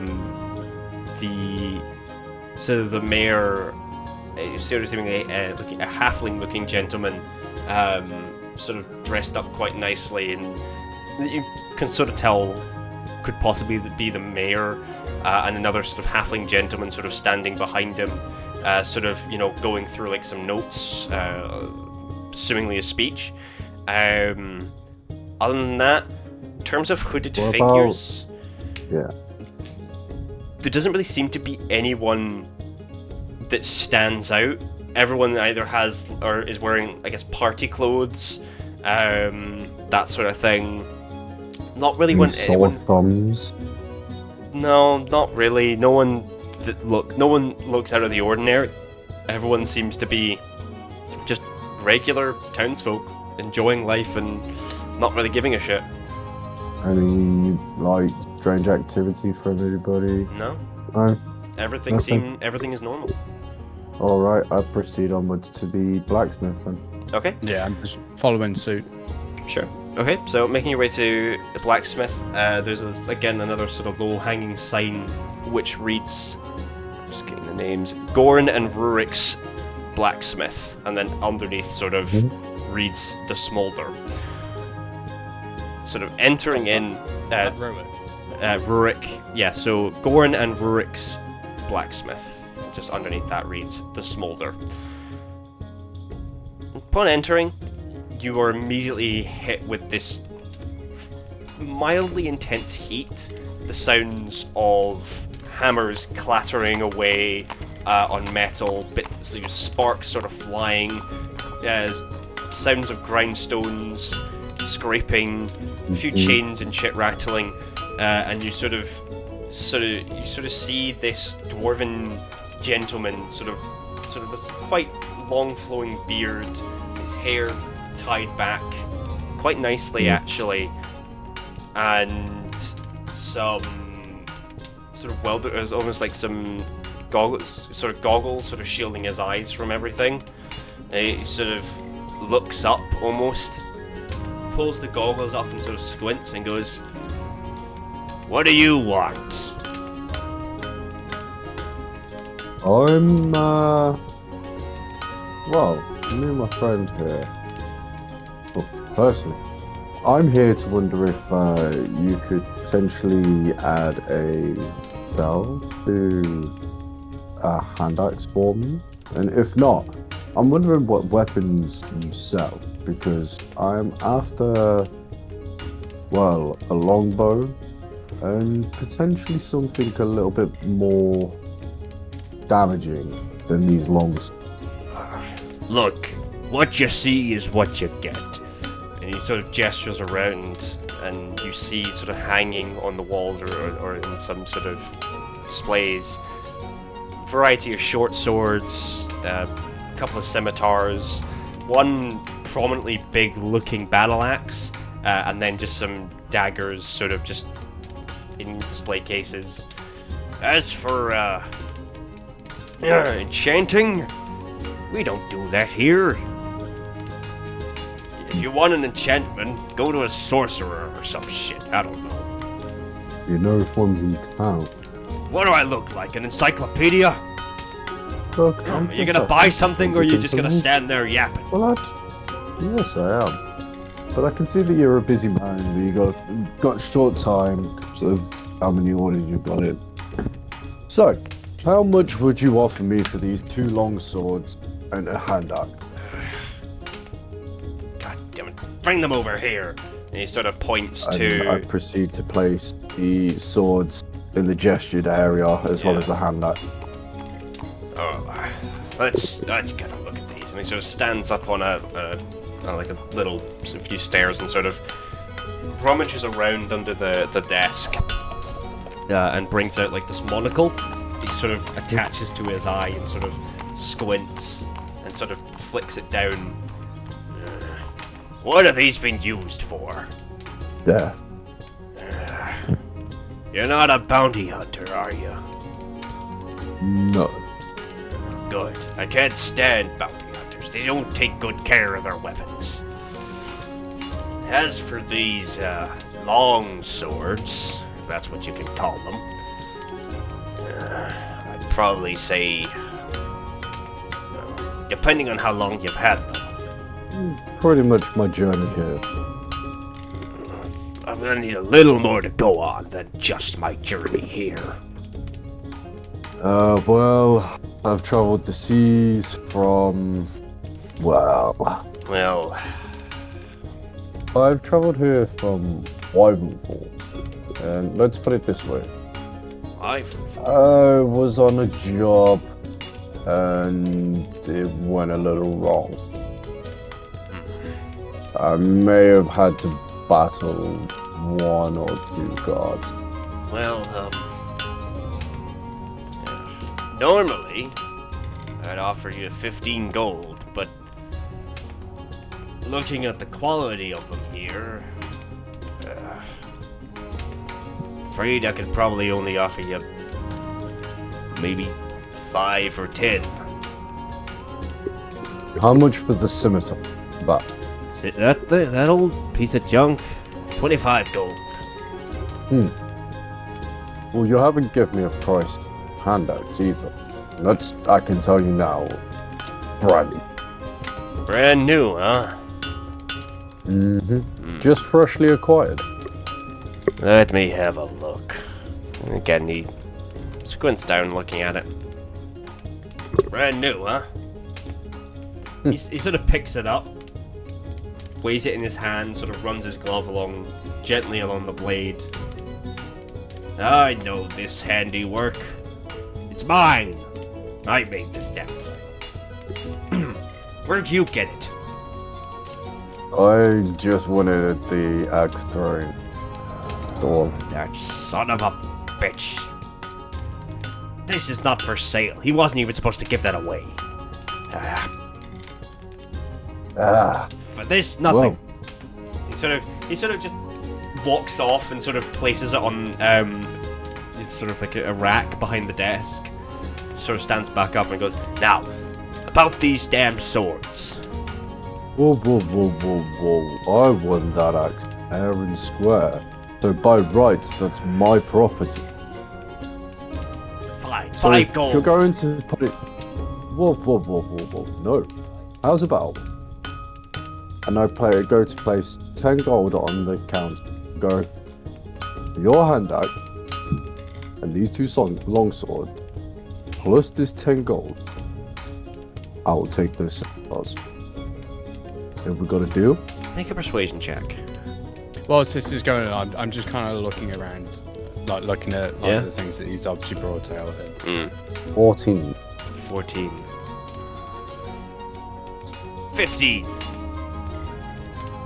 Well, my dear friend, unfortunately, most of the gold I have right is 13. 13.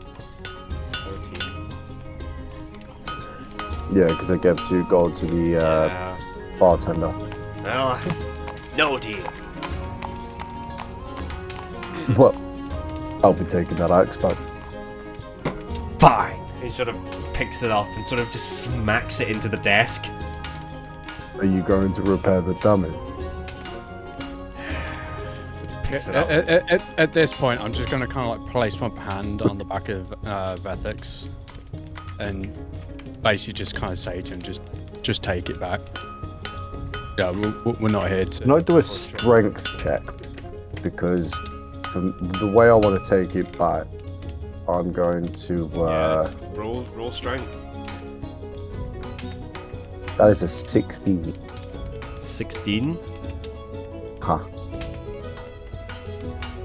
Grab it by the I'm handle. going to try with force to rip it out and try and bring a chunk of the desk. You go down to grab it, and as you pull up, you are met with resistance.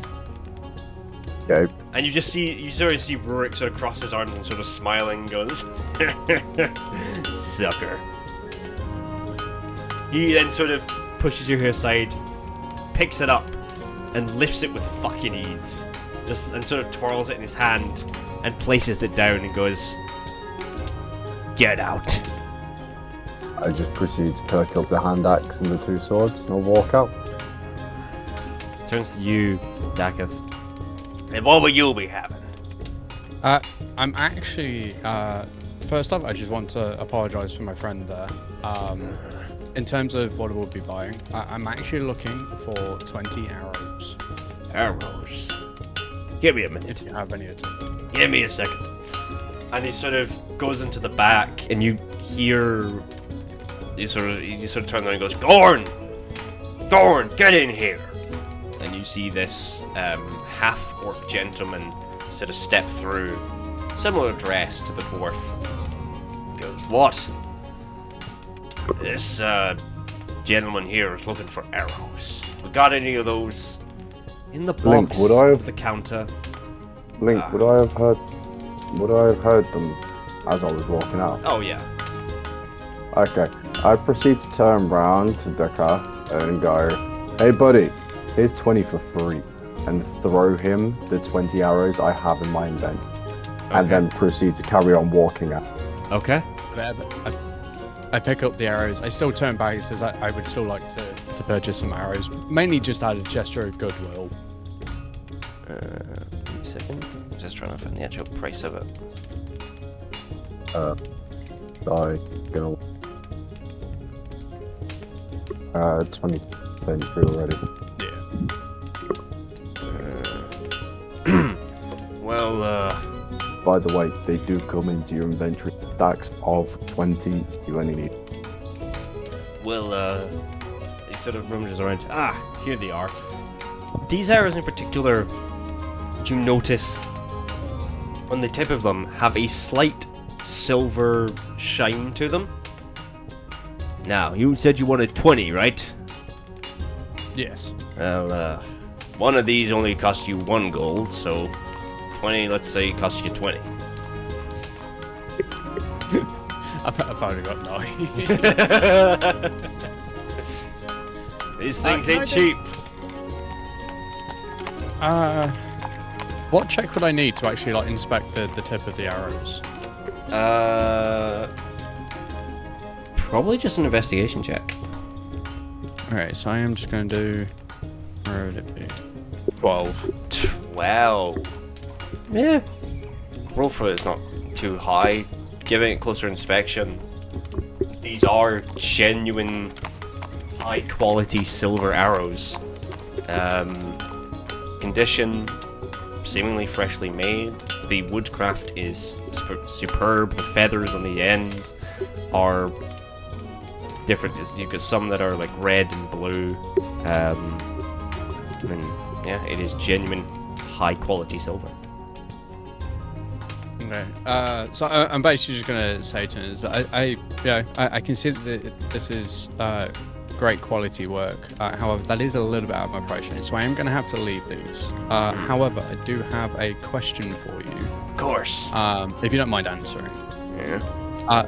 Just wonder if you've had any hooded figures coming through asking to basically either to buy the place or basically just coming to buy some items off you.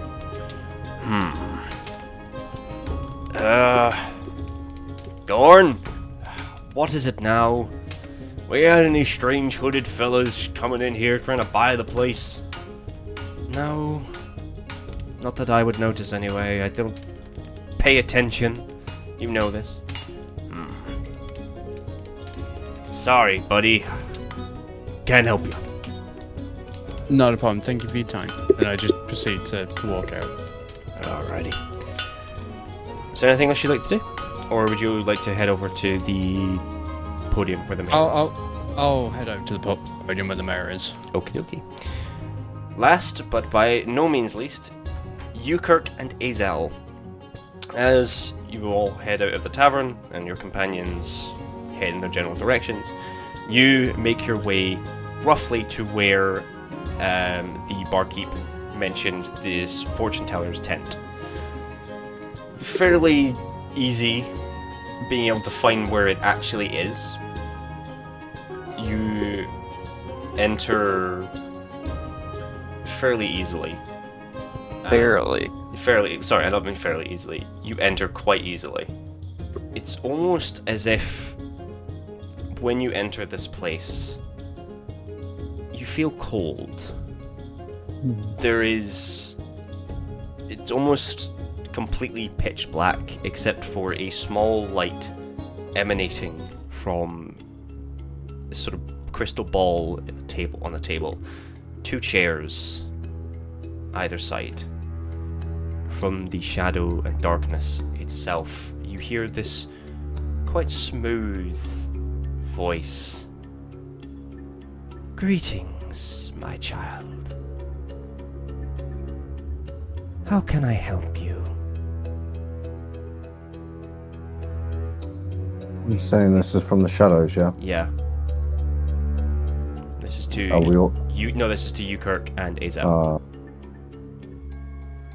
We've been looking about dealing with business and trying to gain our bearings, some information while enjoying the festival, as you will.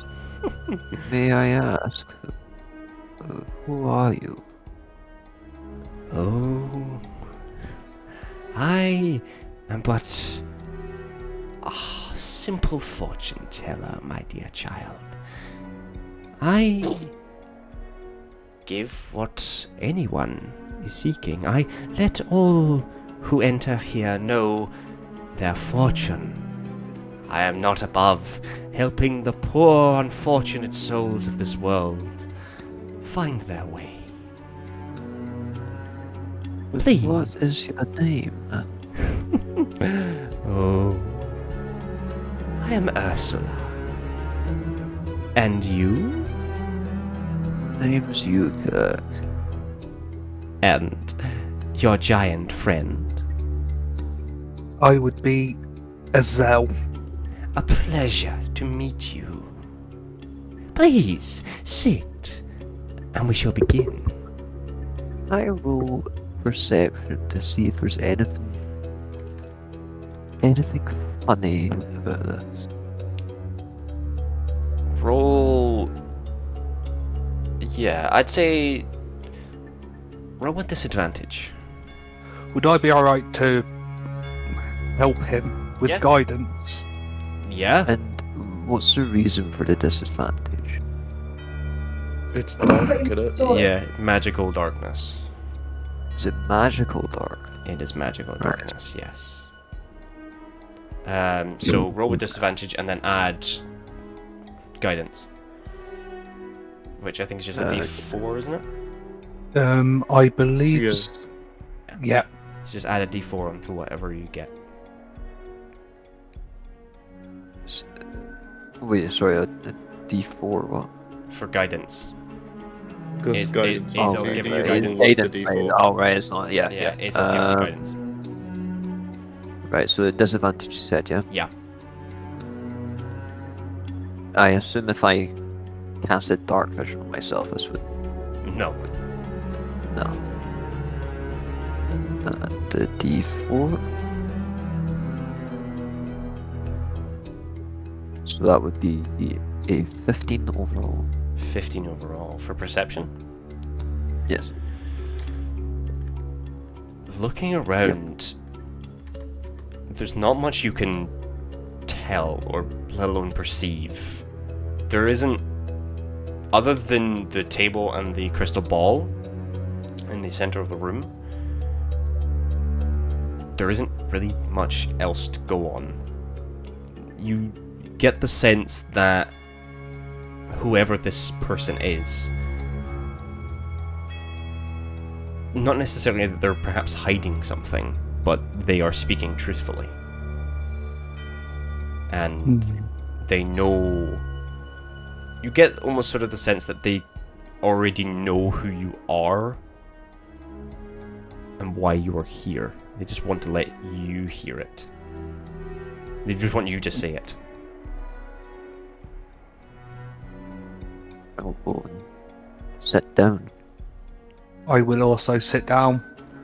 Brave souls, the both of you. Now, please, place your hands on the ball. Don't worry, it doesn't bite much. Very cautiously with my talons at the top of the ball. Are you doing the same, Azel? Yeah, I will also cautiously touch the ball. Okay. You see out of these shadows these elongated, almost octopus-like tentacles sort of emerge from the darkness and sort of slither their way and sort of clench the ball as well, as it begins to slowly glow and pulsate. My, both of you have been busy in life.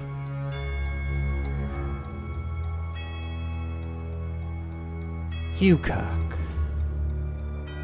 your past is troubled.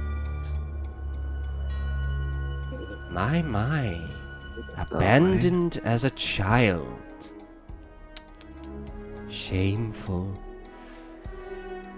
Mother and father must have not loved you one bit. Interesting. Very interesting. Your future, though. My. Many good things await you, my dear boy. Hazel.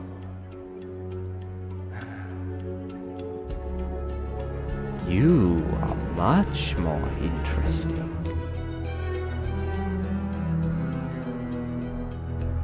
Ooh. You've done dealings with the Fates Stealer. My goodness. That is a great destiny. Serve him well, and you'll be greatly rewarded.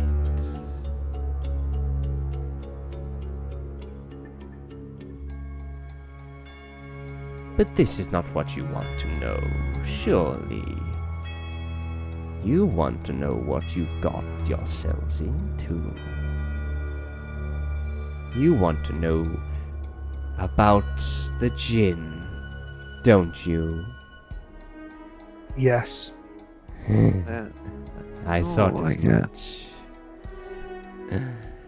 The djinn is a great evil. He was born out of shadow and malice. And oh my, he is returning. Swifter than you would think. His forces move in shadow. His servants pray to their gods. Oh. Honestly, you are way in over your heads, dear children. And so are your companions. The elves, the gnome, and that poor tabaxi. Such loss they have experienced. Then again, losing one's child and wife would do that to you. So many secrets lie within you all. I am so looking forward to seeing what you will all become.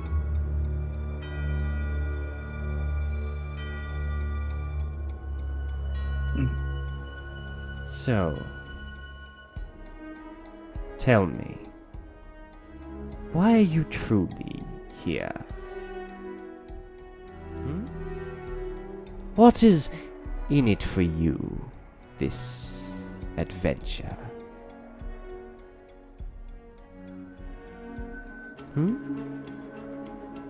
You, Kirk. You first. Ask the real question, aren't you? Who would have thought the one who knows all the answers is asking the questions?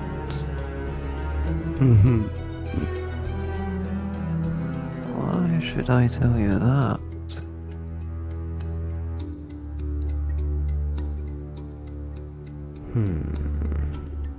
Smarter than he looks.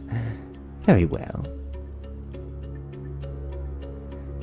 In order for me to tell you what you want to know, I first need a little bit of information.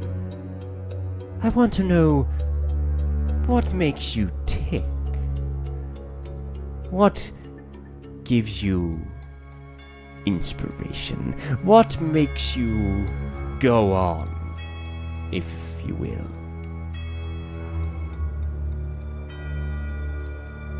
I think it would be my that makes me go on.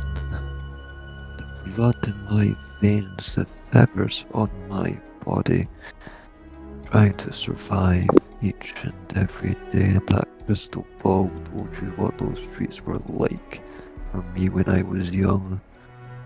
You would know why I'm here, to survive.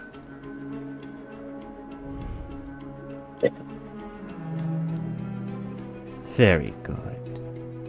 Very good.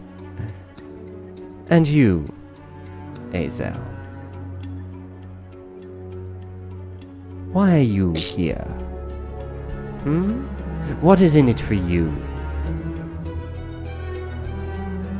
What do you wish to achieve?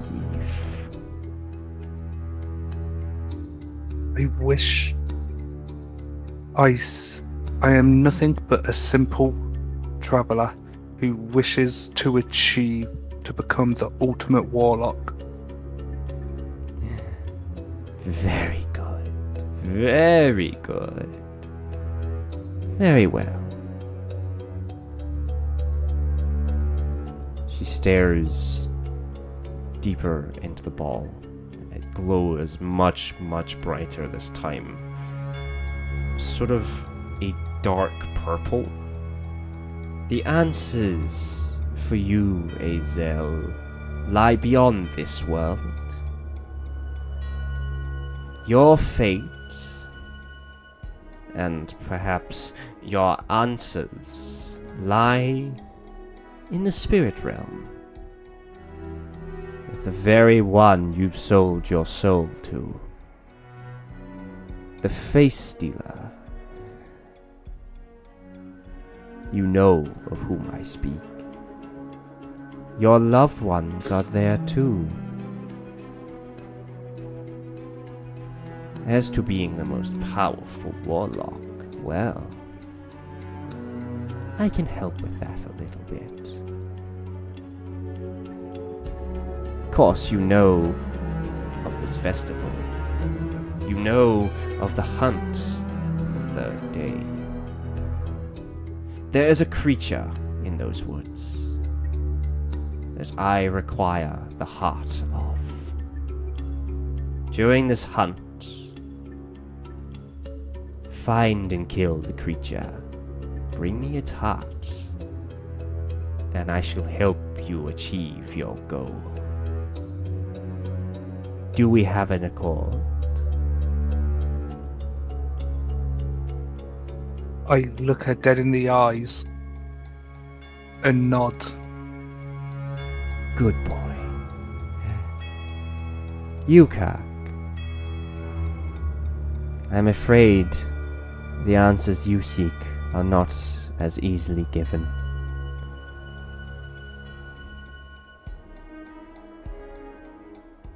Your past, what you have been through, and now what you go through. I'm afraid it is what you will always go through. You will always experience in the end the endless loneliness. But there is a slither of hope.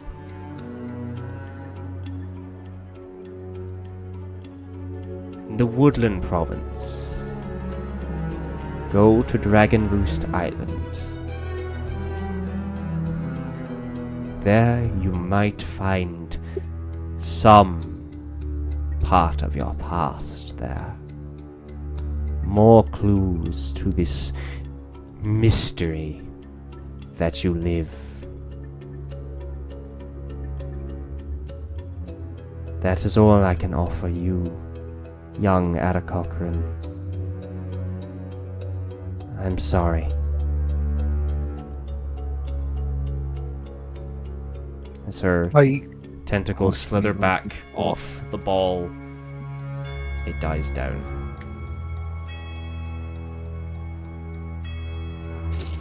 I'm sorry. But that is all I can offer you. I look forward to meeting each other again. Perhaps under better circumstances. The room grows silent.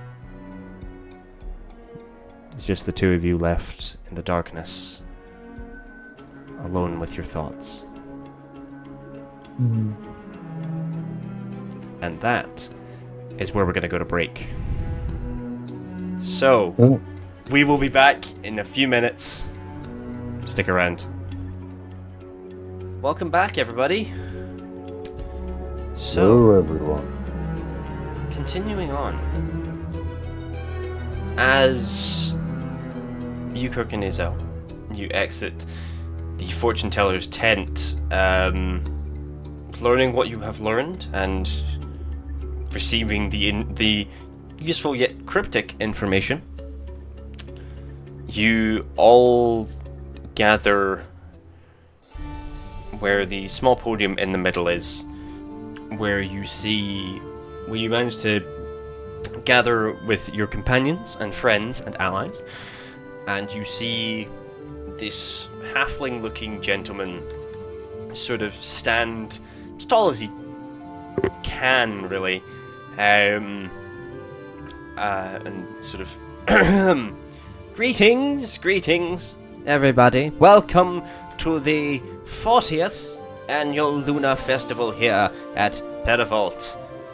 I hope you are all having a wonderful time. I sure am. Now, I'm sure you're all wondering, what is the plan for this year's annual hunt? Well, quite simple, really. It'll be the same as it is every year. On the third evening, a select few hunters will go into the enchanted forest and arrive at the stone altar, which they will then hopefully try and find the werewolf. Few murmurs and mutters throughout the crowd, and everyone just sort of looking at each other going, What the fuck is this guy on? Can I just turn around whilst everyone's murmuring and shout at the top of my lungs? So where do I sign? Good question, as he sort of peers over. There will be a sign-up form. Barnabas, where?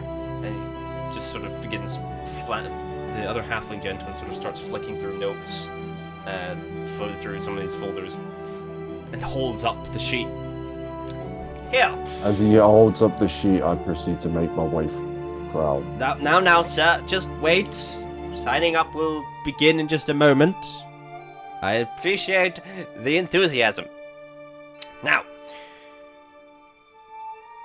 as you know, this hunt is not for the faint of heart.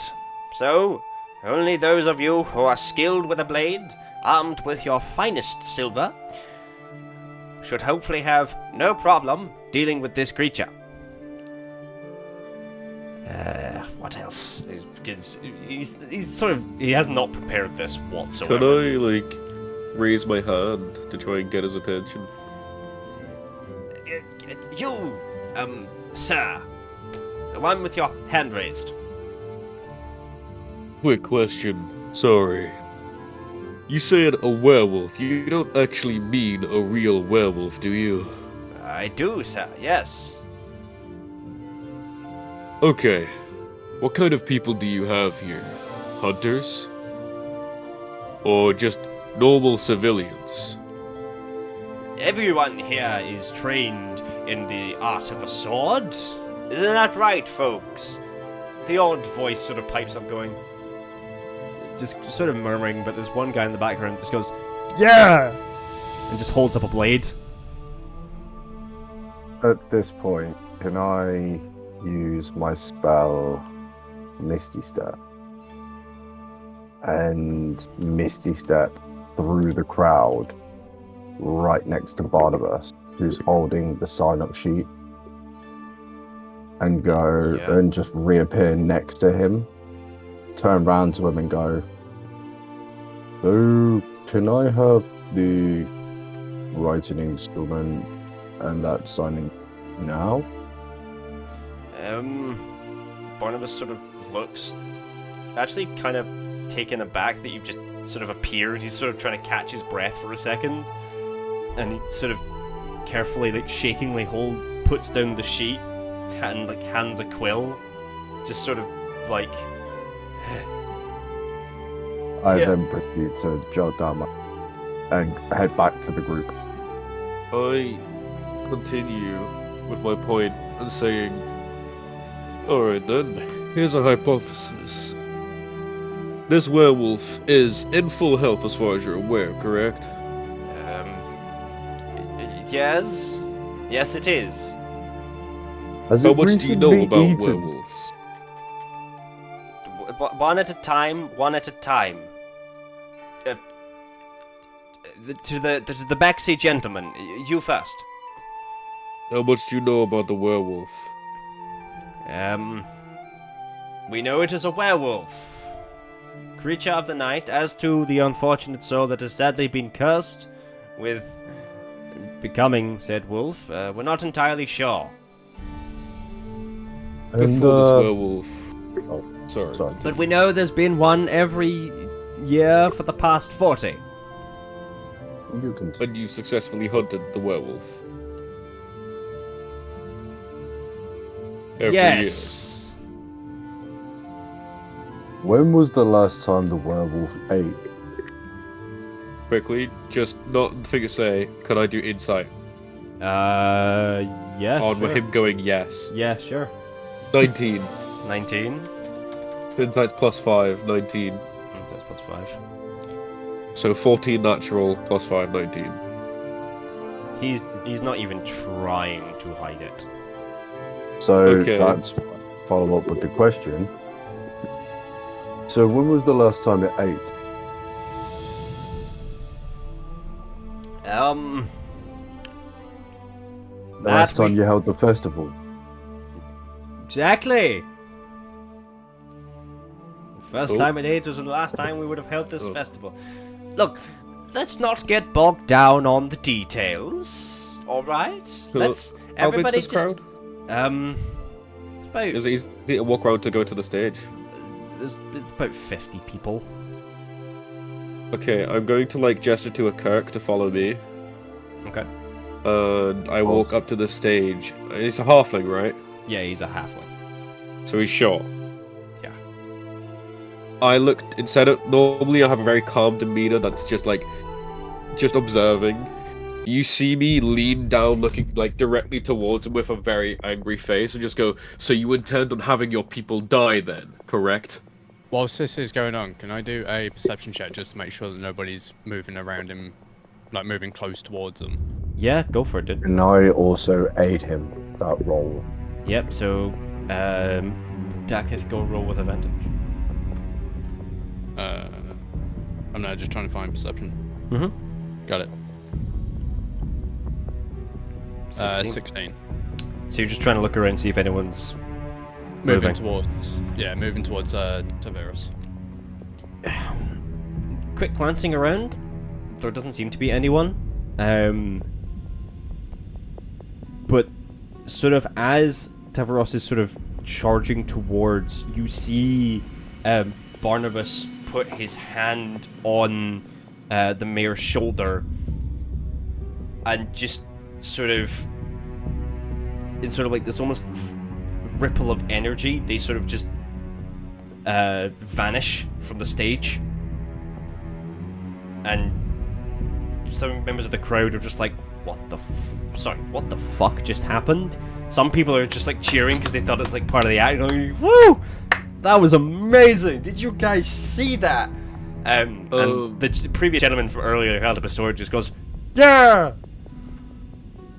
So as they say this, I walk over to. So, like, when I look around, I just see normal people, right? Yeah, normal people. That aren't that capable. Some look fairly capable. They know their way around a sword or how to use a sword. Werewolf capable, though. Oh fuck no! If these people went up against a werewolf, they would most likely be. Okay. I go dog over food. to the slip because it's like right next to where I am. Oh yeah, no, the slip I'm is pretty just certain. left. It's just on the table. With I use my claws and I shred it. Okay. And I turn to the crowd, slam down the staff, and I go, "Now all of you listen here. You have any intention of going after a werewolf at the stage you are, you will be 6 feet under and a next fucking meal. I will add to this, as the leader of the Talons Guild, I forbid it. I may not have that much of leeway here. However, with the knowledge I possess, I am well aware of the stakes that are held here." Someone just pipes up from the back of the crowd and goes, "Who are you to tell us what to do with our lives? You don't own Can us." I And then do everyone, an intimidation check? people just start piping up all over the place. But yeah, go ahead.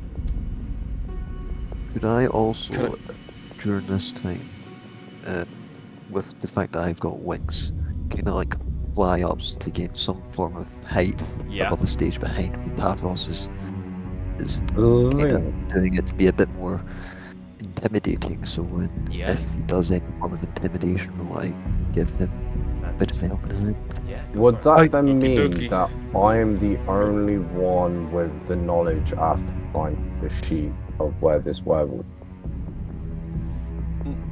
I think it was on the sheet. I think Yeah, you it was just on gotta the get it was told. it was on the But I've it wasn't on the interrupted it. sheet. Yeah. He was speaking this to the whole crowd, and Ah. everyone who takes part in this festival already knows the whole gist of it. What? Not 20. No Let's fucking go! way. I will. Take a picture of that shit. First nat 20 of the game. Because I looked to the left, I was like, "Oh, that's a 6." Looked right, I went, "No way!" Round of applause. And so Immediately. from this, I then turn and I slam the staff with like a type of echo, I'd say. So like it echoes through the platform that's on and kind of breaks the wood. I'm thinking it is. I'm guessing. Yeah. And so it breaks the wood a little bit, and I just go, "Silence, you fucking ingrates!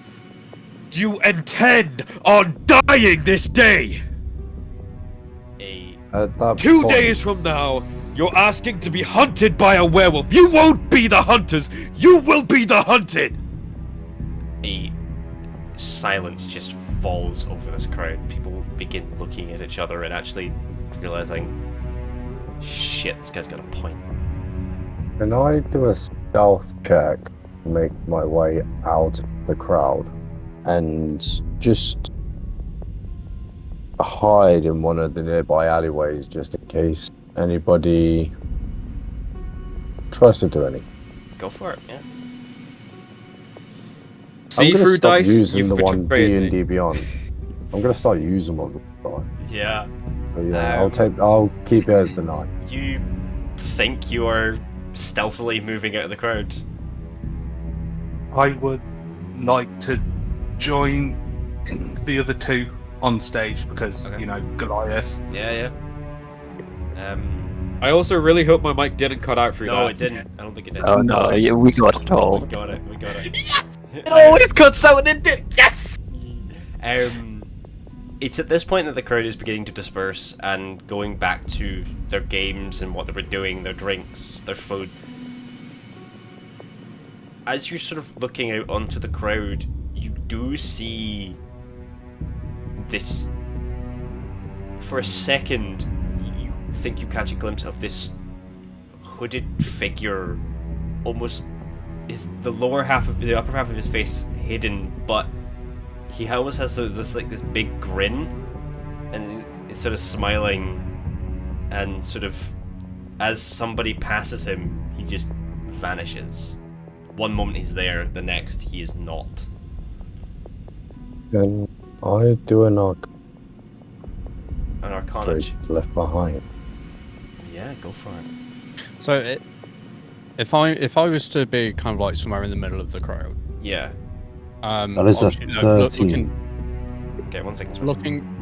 looking towards where Taviros is, Uh-huh. roughly whereabouts around me would that hooded figure be?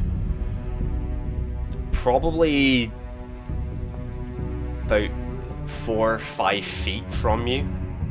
He's probably he's not standing too far away from where you'd roughly be. So center, sort of directly in eye line. Okay. Of where Tavros is I- standing. Can I do a perception check to see, like, if he's just basically just like vanished, like, or if he's very quickly just moved, like, ran away type thing? Yeah, go for it. Vethix, what did you get for that Arcana? 13. 13? Hmm?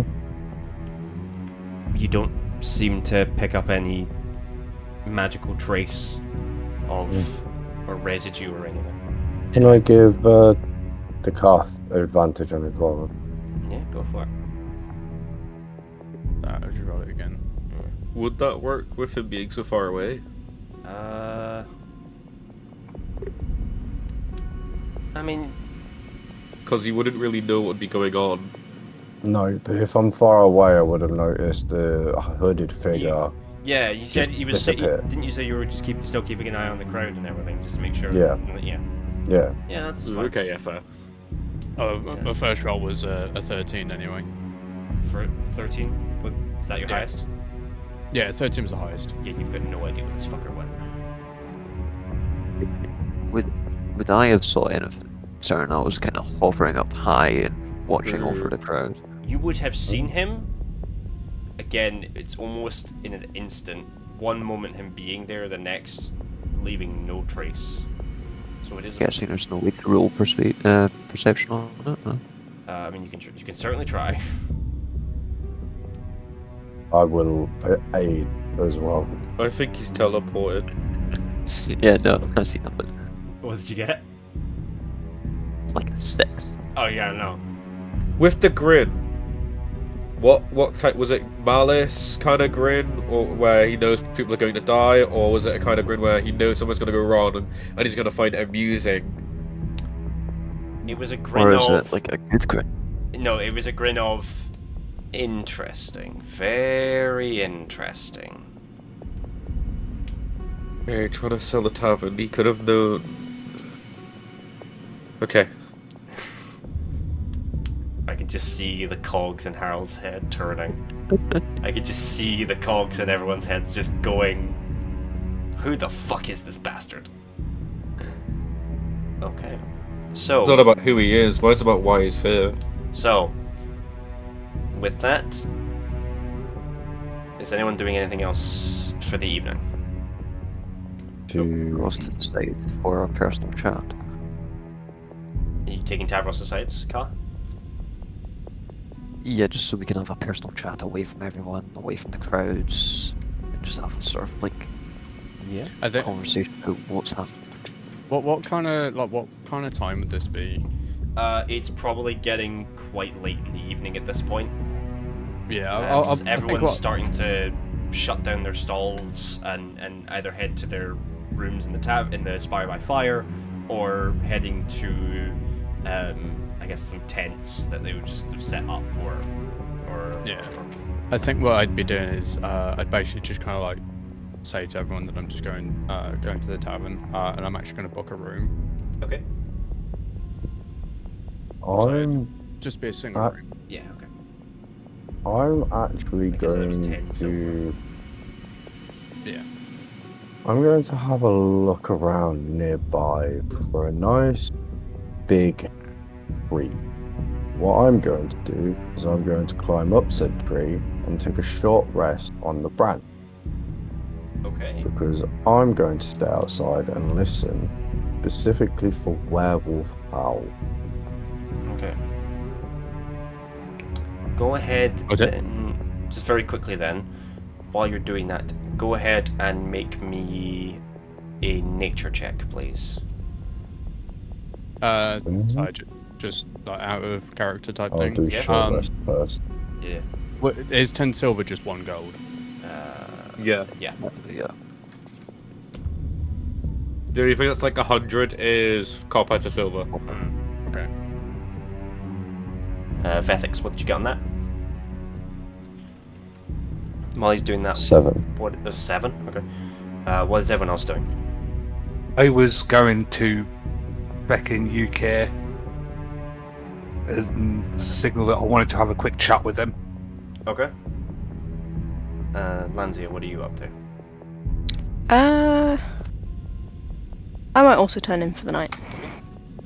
So, Dakith and Lanzia, you head on back to the Spire by Fire, purchase your rooms, and head up and turn in for the evening. Vethix, you go up the tree and begin sort of listening into the night for any werewolf-specific noises. Don't really hear much, just the sounds of owls and the squeaking of bats. The odd howl, but you're unsure if it is just a regular wolf or that of a werewolf. But other than that, all is quiet. As for the 3 of you who are left, go ahead and have your conversation. I was gonna beckon UK over and Where's base, Lightning go? basically say, should we tell the others what we learned from the fortune teller? I was just about to speak to Tavaros about that. We need to be gentle with this information. The 2 of us, we've been in the game long enough to know that we start mentioning this in front of everyone and someone's going to do something rather stupid. I think we go to him first, lay down what we've learned, especially with this werewolf business.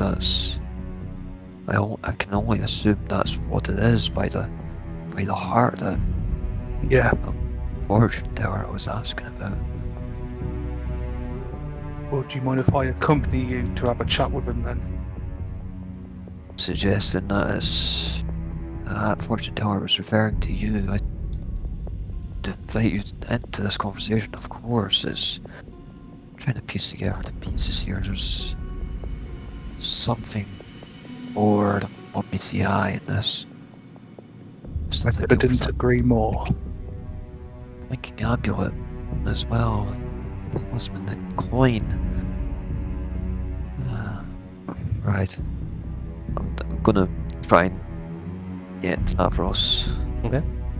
Lead the way. I'm still stood on the stage, just like surveying. I haven't moved.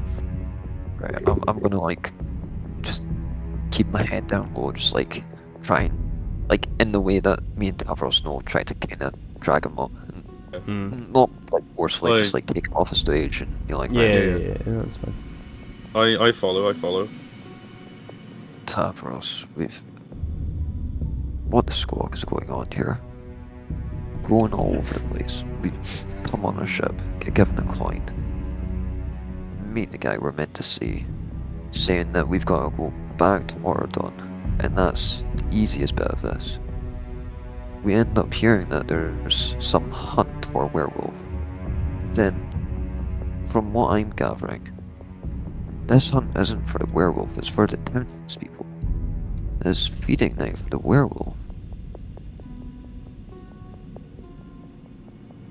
Then, on top of all of that, this mayor, I've got my sneaking suspicions that he might be the werewolf, or at least trying to help it, which is interesting. And that's not even mentioning the fortune teller.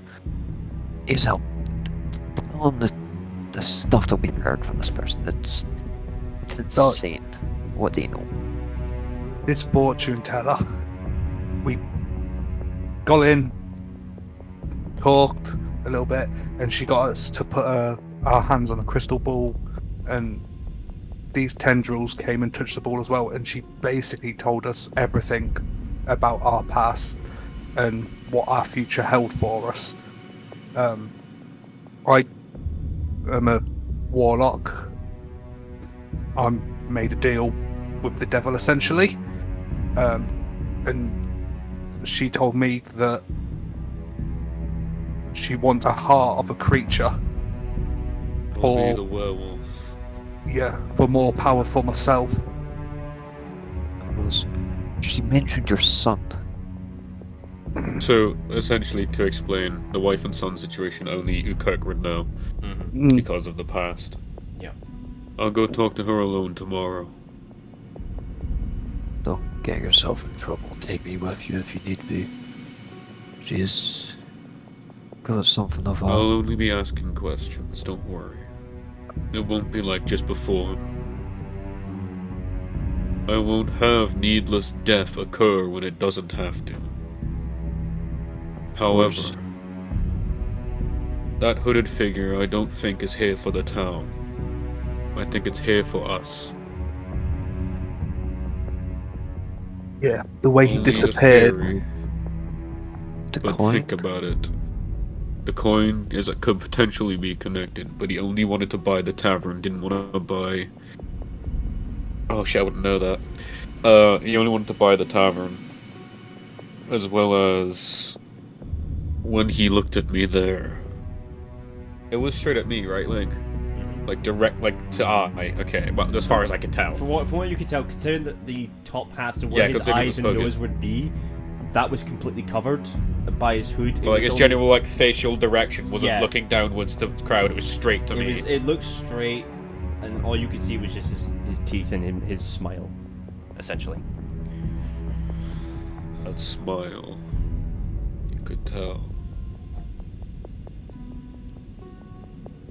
He wanted to be here for us, not for anything else that I can tell. Wanting to buy our tavern could have been a way for him to get into contact with us only a few days before we get here. Either that or it's here for the Devil's Advocates as well, or just Adventurer Guild in general. Adventurers in general, sorry, saying that to try and get information could be part of the cult. We don't know.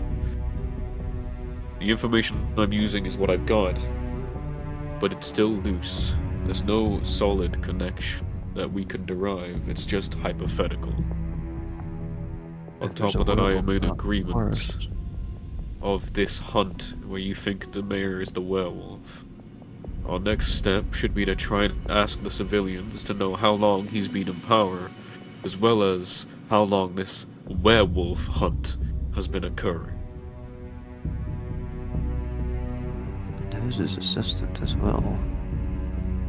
That's Clearly interesting. magical. Maybe they're the suspect, but at the same time, never find out. And as well, Devil's Advocate, they're already in that forest. They may already be hunted for all we know. Do you If it think is there's the any mayor- chance they're here for the werewolf? No, they're here for the quest that we got. They were asking about Vilfrin in the town. Well, as you all know now, I was intending on waiting to let it slide, that people know. But I am the Guildmaster of Talon's Guild. We work as information brokers as well as adventurers. We tend to give the information out more than anything. Kirk has been working alongside me for quite a few years now. However, they only came to ask about Vilfrin and Perivild, the town. They're here for the quest. However, if I find that this werewolf has taken the lives of these adventurers that have asked me for assistance, I can assure you the punishment will not be so light. What's our next plan then?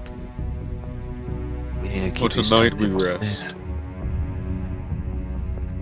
Tomorrow we ask questions. How do we We go need to about find telling about- the others? For now, keep the information from what you got from the fortune teller secret, especially about my son. I'd rather not have people know about that situation. I would also appreciate that we keep my deal with the devil under wraps. It's not widely looked upon. She mentioned a lot of things in that, and my story is rather cut and dry, unlike yours. I don't really care so much for the answers anymore as much as she wants to prod her away, telling me to go to Dragon Roost Island, but I can see why you would want to keep your secrets hidden. Link, whilst this is going on, can I use my feature, Rand? What is your feature again, remind me? Tran, I don't need to sleep, but meditate semi-consciously 4 hours a day. While meditating, I can dream after a fact. Such dreams are actually mental exercises that have become reflective through the years of practice. After resting in this way, you gain the same benefit that a human does for 8 hours. That's basically just long rest. Yeah, that's essentially Yeah, long rest. Yeah. You're essentially just a Yeah. long. That's how you long rest every Yeah. night, essentially. I But already know because I'm the same. fair enough. But yeah, I'm just wanting to. Yeah, that's fine, dude. We of course discussed that the backstories will kept hidden, but I continue with saying what we let the others know for now will be the simple parts, the parts of the hooded figure. How we need to keep an eye on it because we think it's here for us potentially. We need to find out where that male lives. We need to search it. On top of that, we need to ask around, see if things match.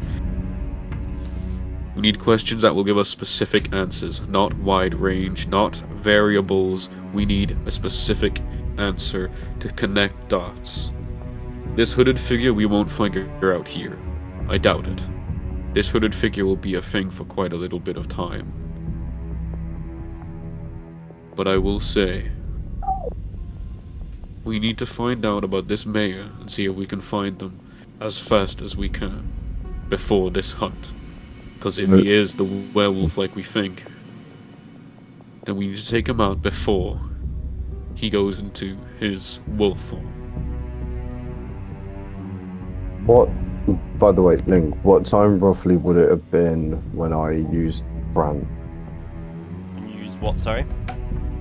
When I was doing the meditation. Trance. It probably would have been just coming up to midnight, so probably about 11. 11, half 11. Aye. Okay, so when I awake at 3:30, Okay. whilst everyone else is asleep, I'm going to be doing something. Okay. Okie dokie. So, you, Kirk, Azel, and Tavros, are you all now heading to the tavern? Yeah, I so was gonna go sleep in a tree. You're gonna sleep in a tree, okay? I'm going to find a tree to lean against. Actually, yeah, no, I'm Tree. still broke. Yeah, yeah. Okay, no. I'm broke. I'm broke, I'm gonna go sleep in a tree. I'm more adept to cold weather. Okay. I'm a bird. To be That's what I fair, do. Yeah, I was gonna say, I'm a panther, he's a bird. We're both monks. We're kind of, we live the cheap lifestyle. You live the cheap lifestyle. That you do. I'm just gonna climb up a tree and like sleep on a branch. Okay. I'm going to just fly up to some feet up. Yeah, that's absolutely fine. Might as well just use the same tree. If one of us gets hit, we'll probably react with the other ones because of how close we be. Someone chops down this one tree, we're both down. Yeah, someone cuts this single tree, we're fucked. We're both fucked, yeah. So, as you all head to your various areas for a long rest, Tavaros, as you're sort of making your way to your desired tree, you see sort of sitting there on a rock this almost pale looking figure, clothes quite pristine despite their face looking... it from the description of the fortune teller? No, this is not the fortune teller. Okay. He sort of sits there, sort of almost doodling, and then sort of closes it and pulls out this beautiful looking golden thread. He sort of wraps it around his fingers. He sort of looks at you. My, did he? You've certainly been busy. You've come a long way. Faceless one, I presume. I prefer the name Rumpelstiltskin.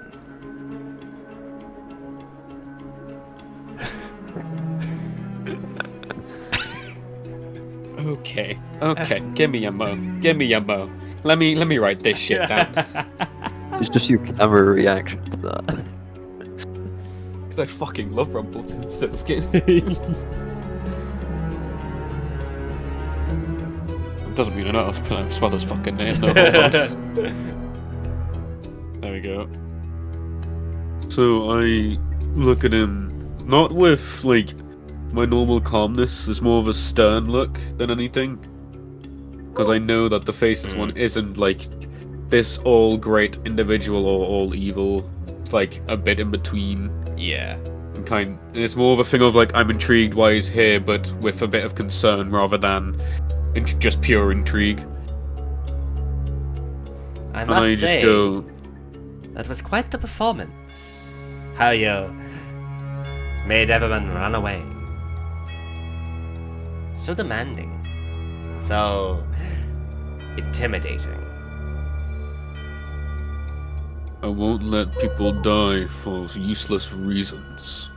But useless reasons are why everybody lives, dearie. Let them throw away their lives. It makes it more fun.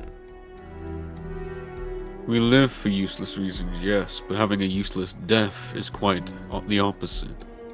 Just like your son. He is not dead. Oh, dearie, dearie, dear. There's so much you don't know. Have you found him? Have you found the people that supposedly took him? Have you found... Not as of yet. Well, dearie, if you keep pulling at that thread, you're not going to like what you find. I'm well aware of what might have happened or what will happen. I'm an info broker, not an idiot. Same thing. I'm here for one reason, and one reason only. And that is? To make a deal. I possess an item. This particular item allows you to find whoever you want. All you need is just say a drop of their blood, or perhaps an item that belonged to them. Something with real connection, shall we say. All I do and the is... catch? We'll get to that. You see, normally when you make a deal, the deal is open and shut. You have the information, you have the item, and they get something else in return. Before I make any type of deal, I won't just willy-nilly say yes or no because of the emotions I have for my child. I choose logic. Your logic's gonna go out the window soon enough, Dinny. I've seen your future. I've seen how this whole story ends. If you see my future, then you see that I see him at some point without your little trinket. What you're trying to do is trying to change it. That's what you think. A little bit of a peek at the ending, then. Your story ends with you leaning over your little son's corpse. That's how your story ends. It ends with you alone. With nothing and no one. Unless you let me help. As he pulls out this vial of crystal clear liquid. All I do is pour this on an item of your choosing that belongs to the person you're looking for, and it leads you straight to them. What I get in return is, let's say, an IOU. I'll think of something when the moment's right. You know what you want, I'm not a fool. He smiles again, and the smile is very familiar. It's the same one that looked back at you in the crowd. Mm-hmm. So, Dini, do we have a deal? I'm a very busy man, Dini. I don't have all day. Well, on the plus side, at least it's good to know that my theory was at least right. Well, partially. Not for the whole team, it's here for me. However... Going once. How would I get back to you? I'll find you. Do the shit you gotta do. I'm well aware you can find me. I followed your teachings quite sincerely. Which is why I'm here with such caution. Because I know that, quite honestly, you're not someone to be trusted. He reaches into another part of his coat pocket and pulls out a stone. All you gotta do is rub this twice and whisper my name, and I'll come to you. Is there another catch to this item, or... No catch. Just a usual day-to-day? No catch. But you only get Make this to change. if you take the deal. Other than that...